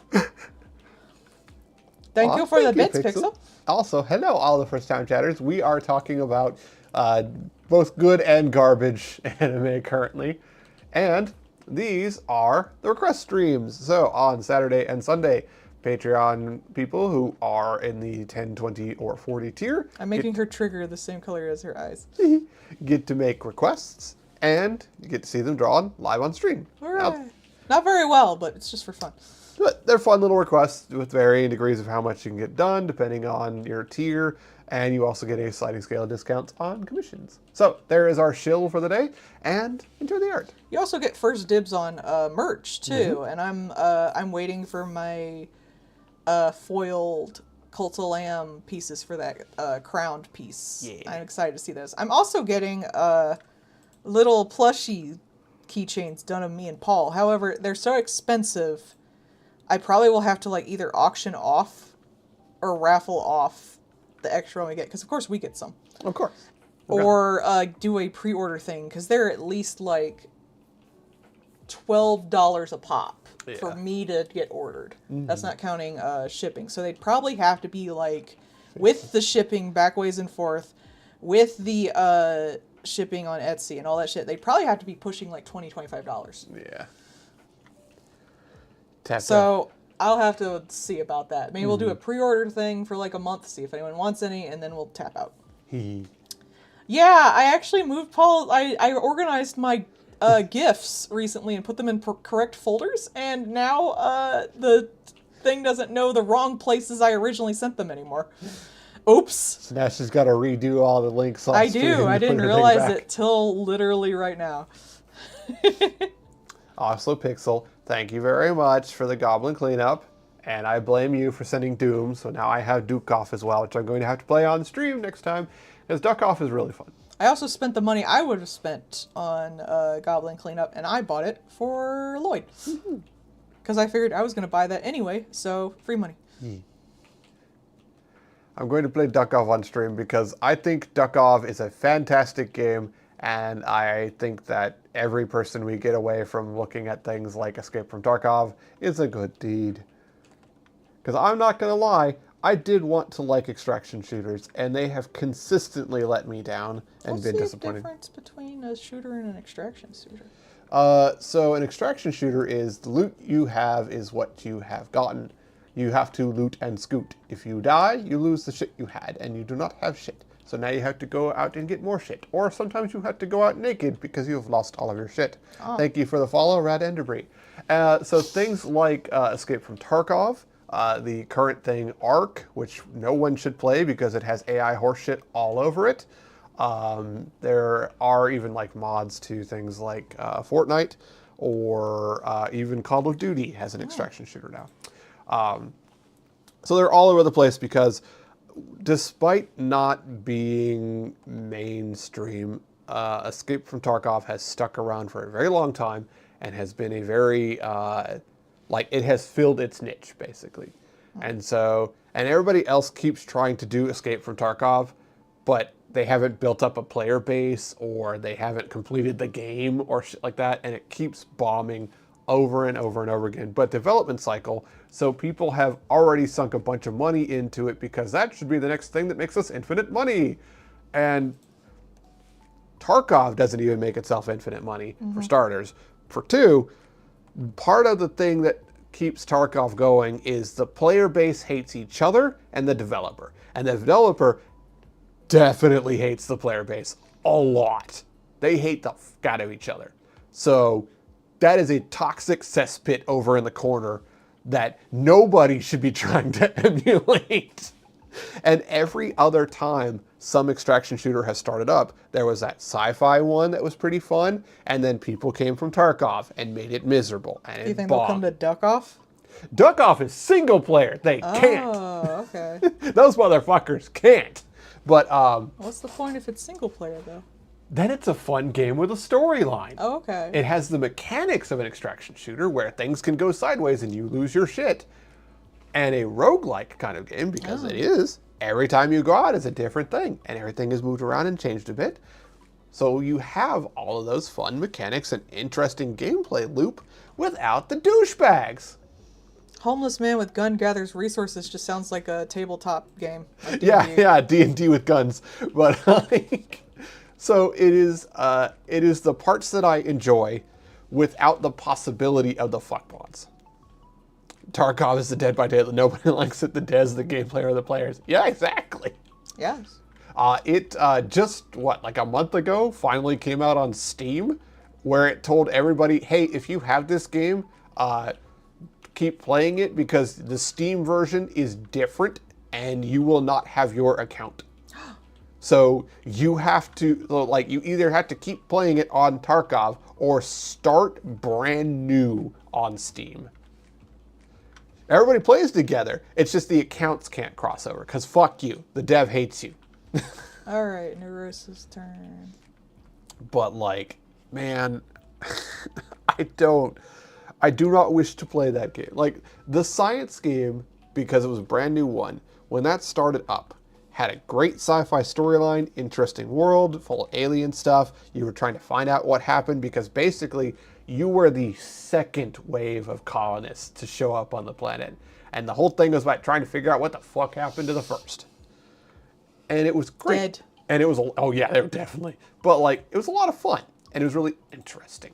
And it started off, everyone was super fun and enjoying things. And everybody was exploring and figuring out what's going on and playing the game. And there was a lot of really organic interactions between other players. And it was a ton of fun. And everybody was really working together and wanting to figure out what's going on. And then the Tarkov people were like, well, Tarkov hates me and is mean. I'm going to go play this game. And I'm going to do the same things that I do in Tarkov that makes that game mean and hate me. And it made that game mean and hate you. But then it didn't already have that player base and that establishment of years. So it just sucked. And everybody left and it died. That thing didn't even make it a year, which sucked because it was a really fun game other than a disastrous infusion into the community from douchebags out of Tarkov. Douchebag. And Ark, same thing. A lot of it has already started with really good community interactions because the game encourages it. You can literally, if you are knocked down, you don't die immediately. And the person who knocked you down can actually walk over and get you back up. You can be like, yeah, I won the gunfight. Let's go get our shit. You can do that. You can be a not dickbag. I was like, where's a picture of Neurosa for the colors? So you can do that. And it has a really cool story. The story is that it is after humanity made robots and AI and it fucked everything up and destroyed all our stuff. And now they're trying to get back out from the ground. I got it. So it has a fun story and it's interesting. And the player base has already started to Tarkov. But like I said, it also is just drowning in AI slop. So don't touch it just at all. Just ignore Arc Raiders. Don't even hate watch it or complain about it. Just ignore it. Let it die. Cause let it die, let it shrivel up and die.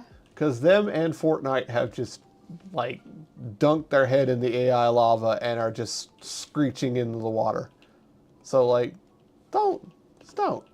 There's so much better uses of your time. Indie games right now are amazing. There are so much fun stuff you could be doing.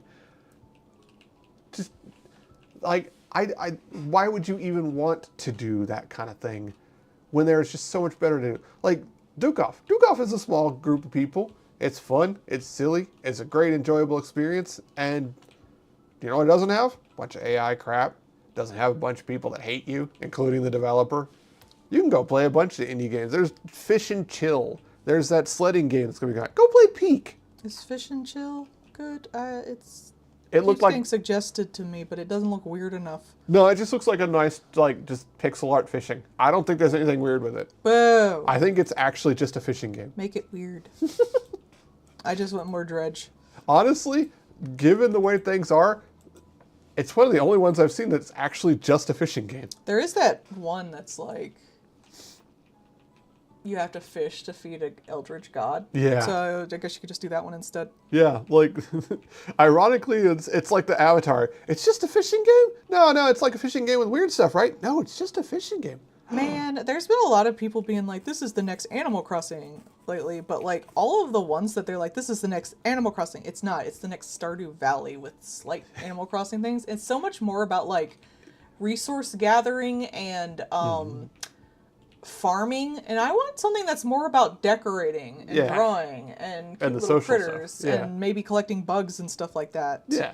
Animal Crossing didn't really have gathering for resources until like the last game. Mm-hmm. You didn't really make things. You found things and bought things and caught things and decorated things, and I prefer that. Yeah, And I'm yeah. not all that into like the Stardew Valley, type stuff. Like I'll play some of that, but it's not Animal Crossing. Yeah. So stop saying all the Stardew Valley games are Animal Crossing. I can't even decorate anything. I mean, we'll see what the Pokemon one is like, but like even That one looks more like a puzzle solving type deal, which it's still cute. Yeah. But again, like I want to decorate things and make the next like fucked up house I can make and stuff like that. You need to be able to make your flesh mannequins like in the Animal Crossing. Ah, is that so wrong? Like really the dedicated like decor and like there has been a couple of games now like you were playing that one where you're building the little houses, but it's like Yeah, tiny but those are glade stuff. just decorating. Like I right. want to be able to decorate like within a little world. It seems like they're either like unpacking levels, like it's just the house and you don't really unlock anything. So there's no real point to keep going. Or it's just Stardew Valley, Yeah. but cutesy wootsy and in 3D. Most of them. Neither of which are what I want. And also, I can't draw on things. Yeah. All these games, I can't draw on shit. You know how Nope. much fun it would be to have Animal Crossing, but I can draw directly with my tablet onto it? There really is that like the what was that one that was like the kind of janky PS2 one, like fishing, Gone Fishing, something like that? Oh, web fishing? Web fishing, that's Yeah. the one. I could at least draw on things in that, so Yeah, I liked it a like- little better. Like I think if web fishing got like kind of beefed up a bit and had some more stuff there, I Yeah, that's think another thing. They don't have like the collecting aspect with like the bugs and the stuff. And I want to be able to edit the little world I'm in and find things and unlock things and talk to little critters. I would love Animal Crossing with more like guys you could talk to. That would be nice because I always thought that was like underutilized in Animal Crossing. but not chatbots. No, well, I mean, I don't mind a chatbot for like, help, I cannot figure out the game. Not, we're gonna do this instead of doing NPCs. Yeah, no. Like, I want a decently written NPC with a cute design. Just have to put that out there since apparently that's the way the world is nowadays. I do not want a stupid AI chatbot. I want an actual NPC. Fuck you. I think that Hoyo, not the one that the people who made Genshin, Yeah. Yes, I think their one has it does. something like that in there. So, Yep. Yep. it which does. makes me think they're not going to write anything good. So why would I care to go? You're correct, and also it is already like they have already said like essentially this is a ChatGPT kind of thing. So if it says disastrous things, that's a you fault. Like that is in their TOS. It literally says it gives back what you put in. So if something bad come out, it you fault. Isn't this game more aimed towards children? It you Plus, I'm fault. sure they have like a terrible microtransaction type deal. Oh, I'm sure, of course. But like, it's just that MMO has just recently come out, and it has a chatbot in it that hands out side quests, and you can literally just go, complete like you can do the stupid asterisk completes the quest, and it's like, wow, you did it! It hands you the fucking reward. So like. It is not only just making a lesser game, it is now making an actively worse game because of it. Wouldn't it, like, if it's a chatbot and it gives out quests, wouldn't it just give out, like, really boring, like, filler quests? Because Correct. it wouldn't be plot relevant. It also gives out wrong ones. So they're literally doing, like, the worst part of an MMO and being like, look, isn't it cool that this is now automated so we don't have to do the stupid filler quests? It's like, you could just not do filler quests. You could just No. not do filler quests. But no. No, we're going to. And we're also going to make them worse. I'm going to ask you a riddle, and the answer is not correct to what I said because it's a 2-word answer and you said it's a 1-word. But you could just tell it to give you the answer. and it Great does. writing. I'm going to tell you a riddle. Like, this sounds so fun. It'd be like, go out and do this thing. You can be like, asterisk does the thing, and it's like, correct, and gives you the reward. I just want better writing. God damn it. Just the minimum effort of writing. Like, god damn, it's not that hard. Literally, I'm not even asking for much. It's barely anything at all. No.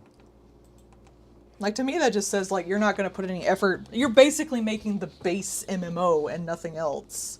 Because you're not putting any plot or planning into this, so why should I care? Shit, I played that one that was essentially a first person, like a single player MMO, because it basically pretended to do all the rest of the MMO stuff around you. One, didn't use AI. Two, actually had writing in it. Like, and that was made by a small indie company. You're telling me Infinite Moneybags McGee over here can't bother to do some fucking writing? I would love to play a horror game about a dead MMO. Yeah. That'd be cool as shit. What was the, what was that? That one that was like no servers found or whatever. That one. No players online. No players on that. That's the one. Yeah, I recently beat that. It was cute. Mm-hmm. I was really glad he like made it to a full game because I had played it when it was just on itch.io. Yeah. Yeah, that's like. Paul, don't scan me and put me into a computer, please. Oh yeah, when I'm gonna make a fucking art gen thing out of you. Yeah. Joke's on them. I'm only putting in your porn. No. We're gonna. That wasn't even like I'm gonna put all of this person's shit into AI and then have it spit out a fake version of it. No, that was he put her actual soul in there, and she was suffering. It always seems like that's the first step. Is just put the soul in. Why not? Why not? This is fine. And I miss my wife. I shall put her in the torment nexus. Wife's will and testament. Please do not put me in the torment nexus when I am about to die. Legit. Scientists create the torment nexus from the hit book. Please don't make the fucking torment nexus. It's because the people who read it, they do the nerd thing where you just know facts about the subject and like power levels and all that crap and don't actually like absorb the actual story elements of the story. You don't examine it any further than story cool, guy's powerful, thing science, and like that's it.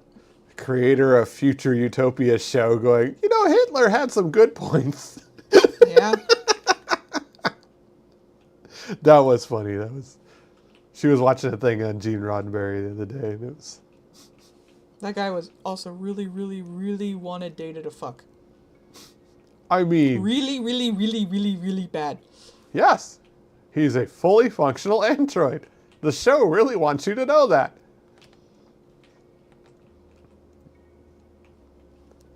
Everyone needs to know that Data is completely functional. Look, we don't need to make that a Can he even 100% consent to that, though? Yeah, he's sentient. He was tried in court. He's sentient. All right. Yeah, that's canonic. They actually did put him in. There was like a trial of Data, basically. Like, that's an actual thing. Because they're like, technically, you could make the argument like he'd be Federation property, and they were like, no, he's an actual sentient being. That would be fucked up, and that became a whole thing. Because like obviously, if he was just property and you could take him back apart, figure out how the fuck that guy made him, then you could make a whole bunch of Datas and have them all over the place, and then you don't need people in the starships anymore. You know, like AI currently. So anyways, the lesson that Federation learned was that's fucking stupid, and we have created a human being, and it is a unique individual, and we should not fucking do that. And no one watched Star Trek learned that lesson. You know Elon Musk watches Star Trek all the time, and he thinks of himself as Picard. Fucking weirdo.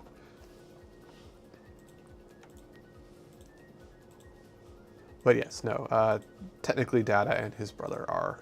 Okay, so as long as he is 100%, but does he like understand sex from it? Like that's another thing. Like, oh yes, he is not a biological being. Can he technically consent to sex? Can he understand it? Oh, he can understand it and everything like that. I mean, you can understand the mechanics of it, but not necessarily the biological feelings and stuff behind it. I guess it depends on him. So, until later on, he does not have a secondary processor to give him emotion. He's supposed to be basically pure logic kind of thing, right? Like Spock. But so he can make a lot of decisions, and he can decide to do things even if it is not the most optimal thing. He keeps a cat. Yeah.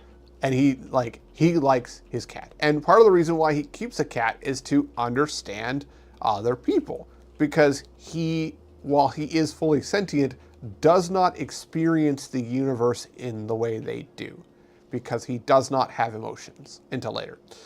So he is fully capable of understanding it. He does not have the emotional component to it until later, but he understands it and he knows what's going on.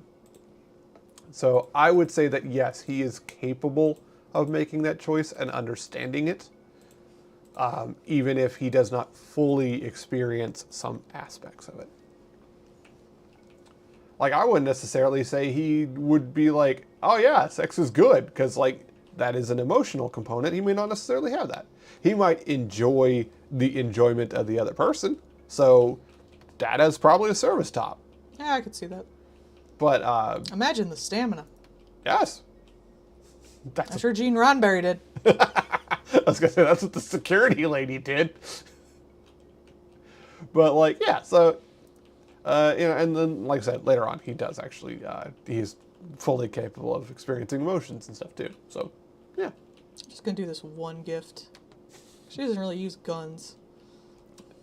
Oops, all That knives. way I don't have to draw 3 gifts. It's just like a stocking full of knives. Like knives pointing out every angle from the Christmas stocking. I bet it was fucking Nerosa who got into that fucking teddy bear that had the AI and kept asking children where the knives are.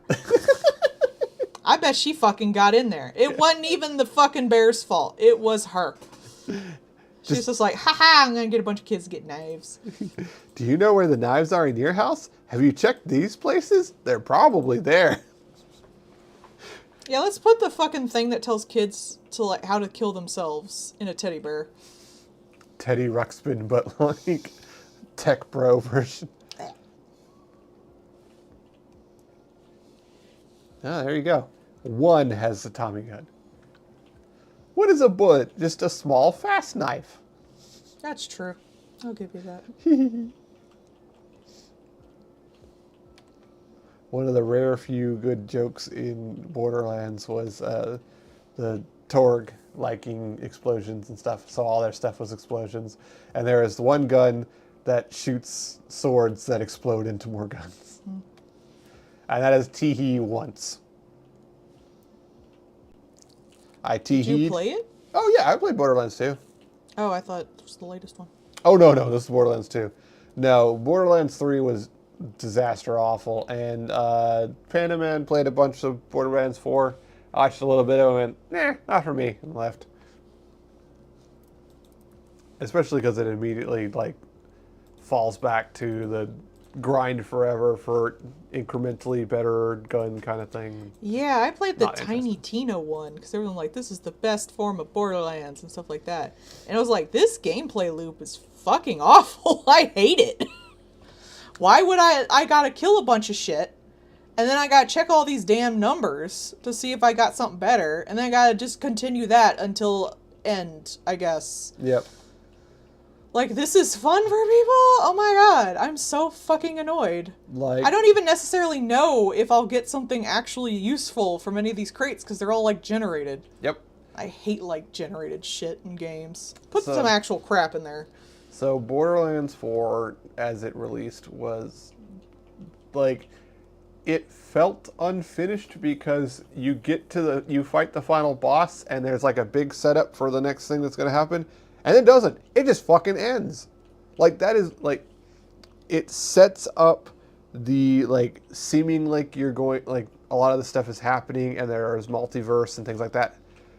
And then it's like, it's setting that up and then just fucking stops. Just hard stops. And goes, don't you want to replay those old missions you've done before to get to this point? Because guess what? That's it. That's the rest of the game.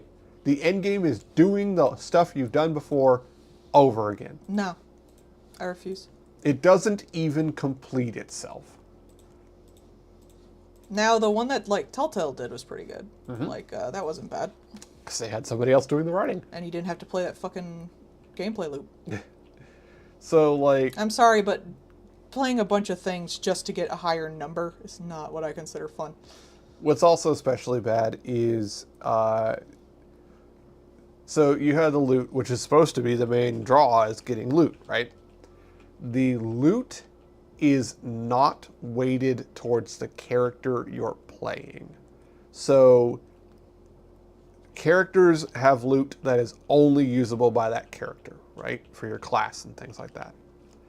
You can get loot for the character you are not playing. You have no method of changing what character you are playing other than to start a new game. So you can get crap that is not for you ever. It is not weighted towards what you're getting as far as like odds of getting the stuff. So it doesn't say like 75% likely to get the thing that is for your character. No, it is flat even. And so that has been a big critique of it. They finally went, hey guys, look, we're fixing the thing and we're doing this and we're listening. And the Panda Man actually called them out on their shit for it because it was like, it's been months now, right? It's been months and they couldn't be bothered to do a back-end number change. This isn't even like development. This is a nothing burger 5 minutes of tech work kind of thing, right? Not only that, but in the video that they showed saying that they were fixing the problem, the loot dropped with the wrong fucking character. So even in the thing saying they're fixing it, it didn't work. They don't care. And they're so fucking tone deaf. They responded to him with, yeah, game dev is really hard and blah, blah, blah, blah. And he's like, that's not what I said at all. Like, and just fucking grilled the shit out of them for it. So he might get blacklisted for the next Borderlands. Oh no, who game. cares? He doesn't. That's the point. The guy who started his career speedrunning Borderlands might not play Borderlands anymore because their shit is so bad now. I don't even get the whole looter shooter thing. It's like, the gameplay should be fun, but it should, in my opinion, like serve the story. And just having higher numbers and doing better damage, like that should be a reward for like the work you've done. But I don't want to just get rewarded with bigger numbers. I want to get rewarded with like plot or area or exploration and all that shit, you know, actual content instead of just like something you can slide on a little slider. The thing is too, like, Borderlands 2, which... It could be a new style of gun, but there's only so many guns you can do. Yeah, and so Borderlands 2 was, you know, widely considered the best Borderlands, and it's been downhill ever since. But also, Borderlands 2 was a long time ago. And that... In a galaxy far away, Naboo was under an attack. And the gameplay itself has not changed or grown or done anything since. The storytelling has definitely done something. It's gotten worse. So if you have such a essentially antique at this point and you have no intention of doing anything better with it, give it to somebody else. Have somebody else do something with it, because, man, this shit sucks. Like, that... I was willing to look at 4, because supposedly it was going to be so much better than 3, and 4 was actually what they wanted to make, but they were just running out of money, and so they had to put out 3, and blah, blah, blah, blah. Horseshit. Whatever. But 4 came out, and I was like, okay, let's take a look. And it was the exact same thing. And it's like, Dead Dove do not open. I don't know what I expected. So I'm just like, nah, I'm good. It's just the same thing that I did with Rainbow Six Siege. Nah, I'm good. If you're not having fun playing a game, don't keep playing it. Yeah, that's exactly it. That's my thought process anyway. I'm not. Hell,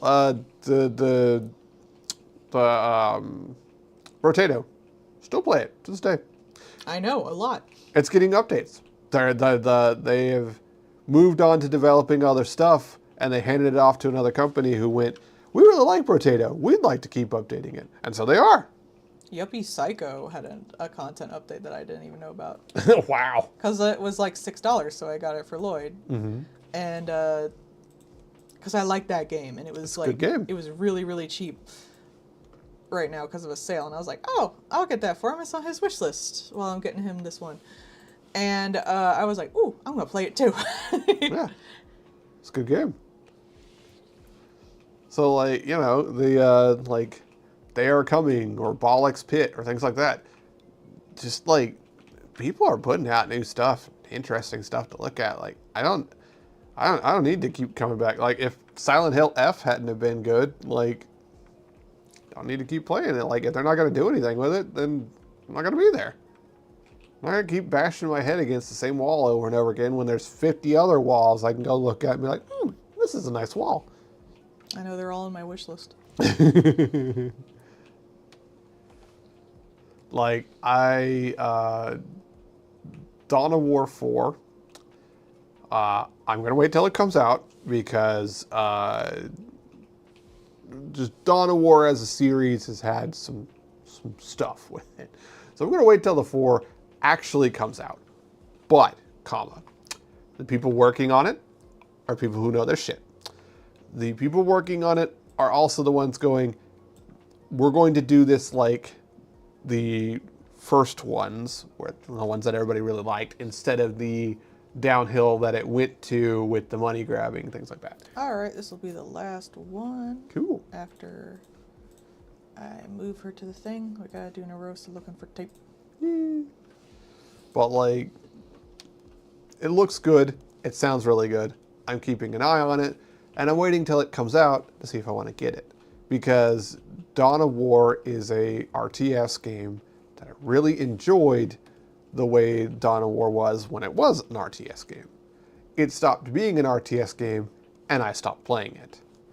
So, if it goes back to being an RTS game, I'll probably go back to playing it. And it looks like that's what they want to do. And it looks like they want to have the good story and the fun characters and the interesting art. And it looks nice.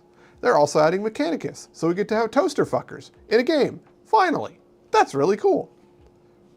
Will they fuck it up? We'll see. Don't know, but I hope not. But like I said, I don't have to go get one of the other ones that I just like more of the same. Like, I'm like Call of Duty at this point. Like, it's literally an always online game now. They don't even need to bother putting out a new one each year because, like, they can just keep rolling it over and say it's a thing. Like, there is this one game. It's like BattleBit, I think. I know you don't like first-person shooters. I don't mind first-person shooters. I don't like boring first-person shooters.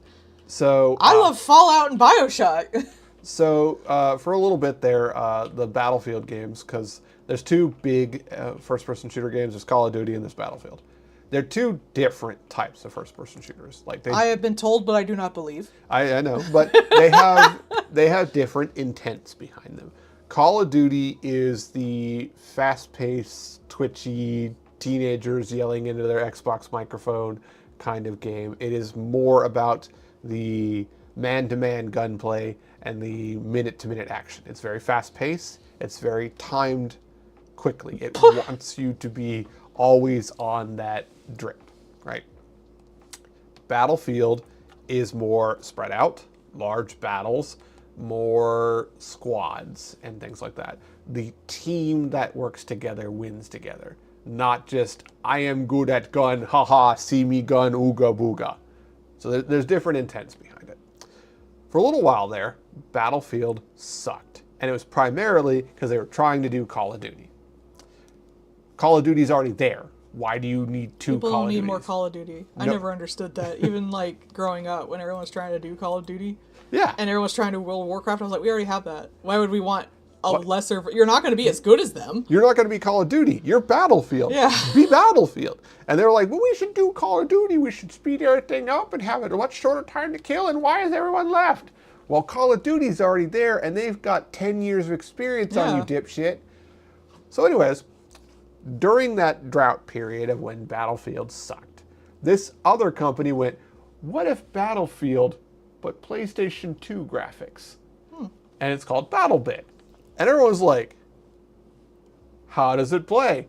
Well, it plays 64 versus 64, destructible terrain like Battlefield, which at the time Battlefield wasn't doing, and also it looks like a PlayStation 2 game. I do like that look. like if you had Battlefield and Roblox, that's what this thing looks like. Which is great because it means it could run on fucking anything. Yeah. But also, it was just fun.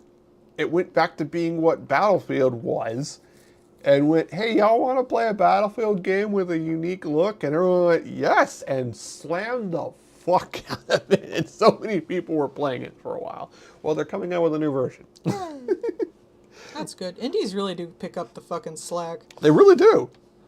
And they really do, like, because indies have a faster dev cycle, and B, more an ability to just try out an idea or things like that.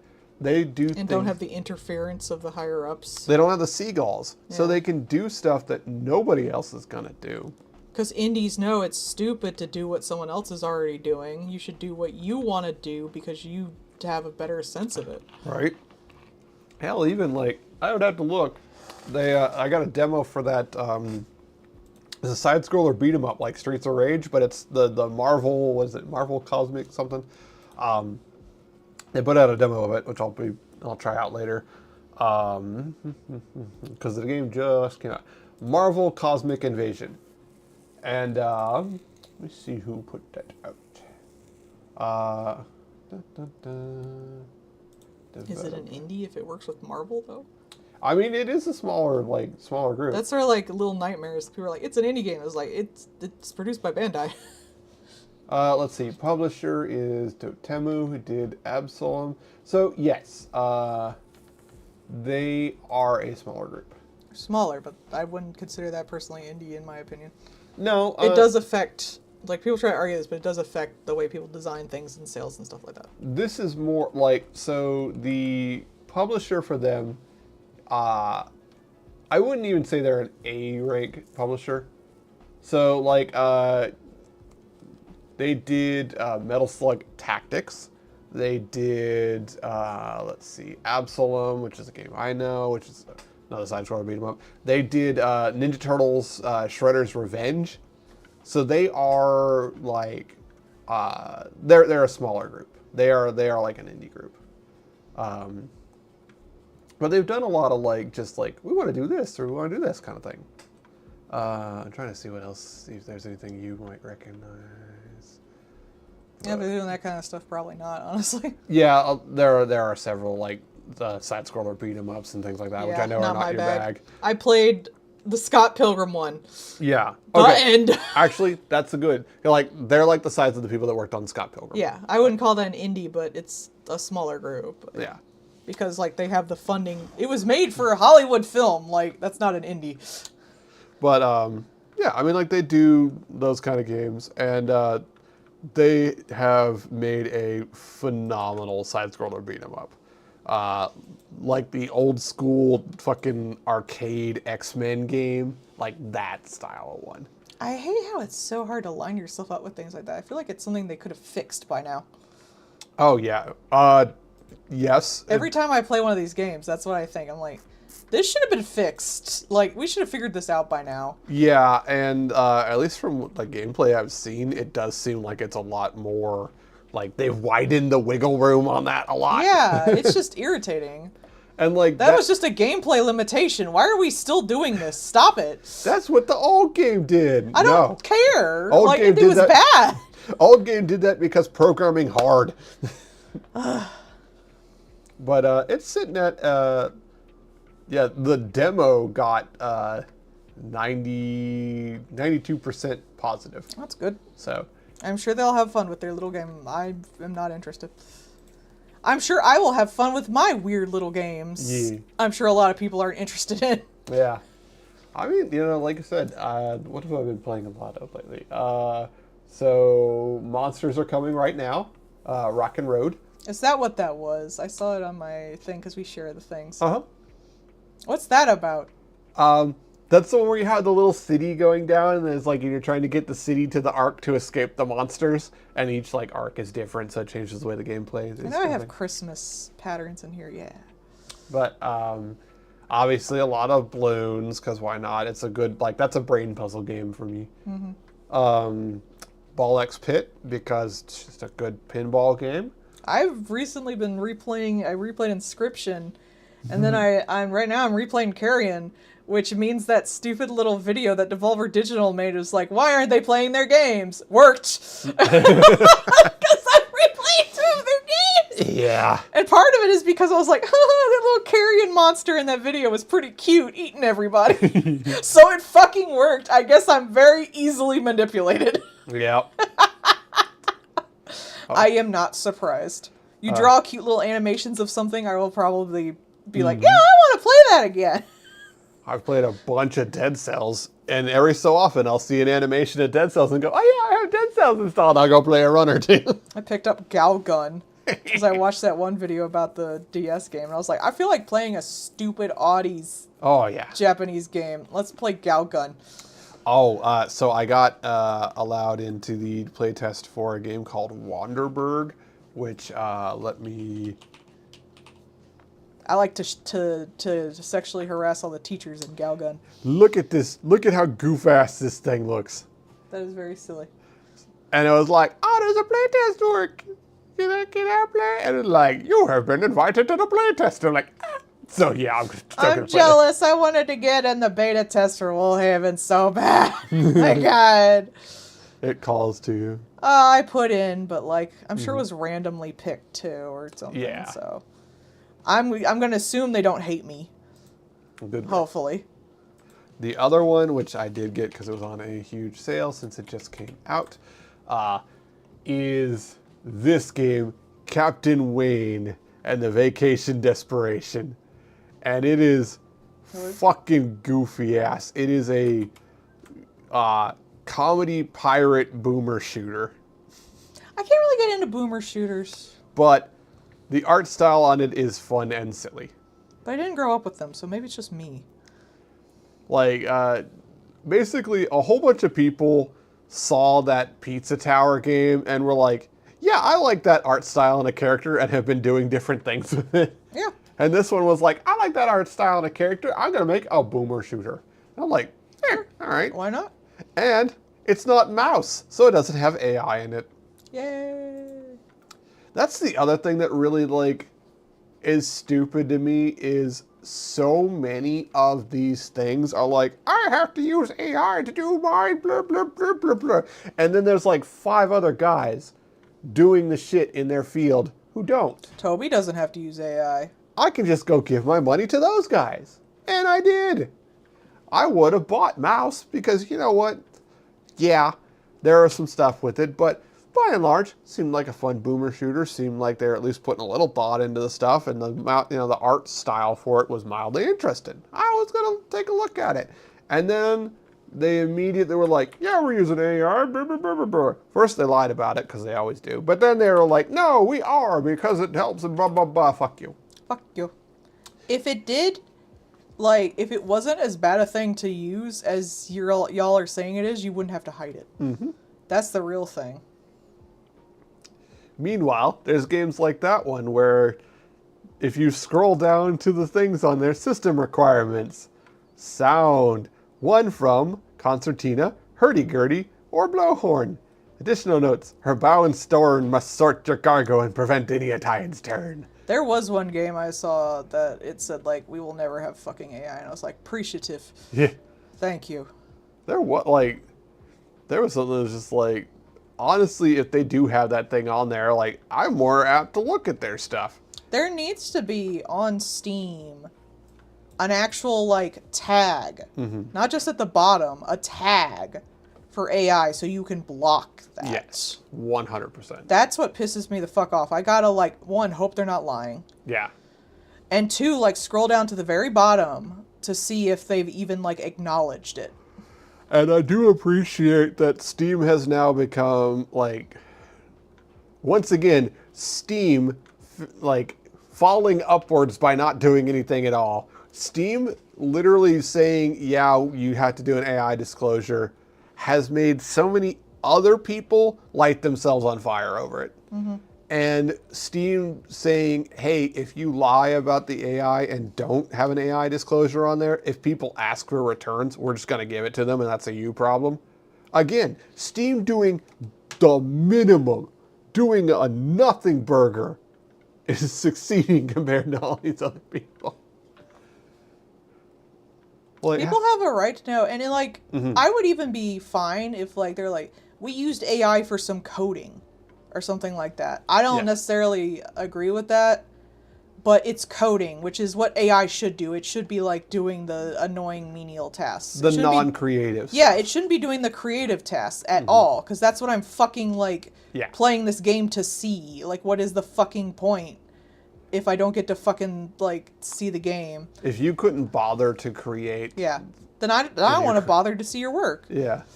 But if it's, like, coding, which is annoying, or, like, optimizing, which isn't the best, like, that can cause a lot of problems. But, like, maybe used AI to put, like, a specific filter on, like, to make it look older or something.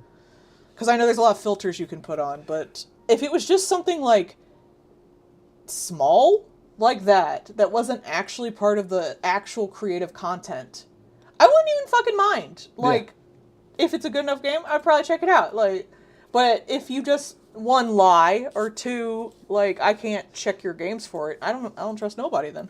We don't want to pay writers, artists, voice actors. Like, if you don't want to do any of the stuff involved with making this thing, why are you even here? It's like that one that was like, that person had done a song and had AI art for it. And I was like, why don't you just, like, do AI for the song then? Yeah. What's the point? Well, if you're gonna just steal some art instead of, like, there's plenty of, like, free art online. No. And, like, that person had done a song about tiefling too, which extra pissed me off because it's like, I know a bunch of tiefling bitches who would have been, like, super excited to see the song. I was about to send it to one of them, and then I noticed the art. And now, like, you can't do that. You could have just put, like, the default tiefling on there or something, like, from the book. Or you could have just searched tiefling. Or gotten even, like, that was one thing when people put, like, we did it for the art on the walls in the game. Is like, you could have just gotten art online, and people would have thought you were, like, super deep. Because they would try to, like, whenever I see art in video games, I always try to look at it and think about it and stuff like that. And if you put, like, classical art on there, which is, like, free and not under any copyright because it's old as balls, you would have people looking at it deeper and being like, oh, I wonder why they chose X painting, or what does Y painting have to do with this? But no, you did AI, you wasted time and energy because you're too lazy to fucking, like, go to arthistory.com or some shit. Yeah. And search, like, spoopy painting on Google or something. And now, like, I can't play your game because you fucking did that. Great. We were both upset because you couldn't take 2 seconds to look at things. But anyway, that's going to be all for tonight. I'm going to put these up on the Discord, and I will see y'all tomorrow. Bye-bye. Bye-bye. Boop.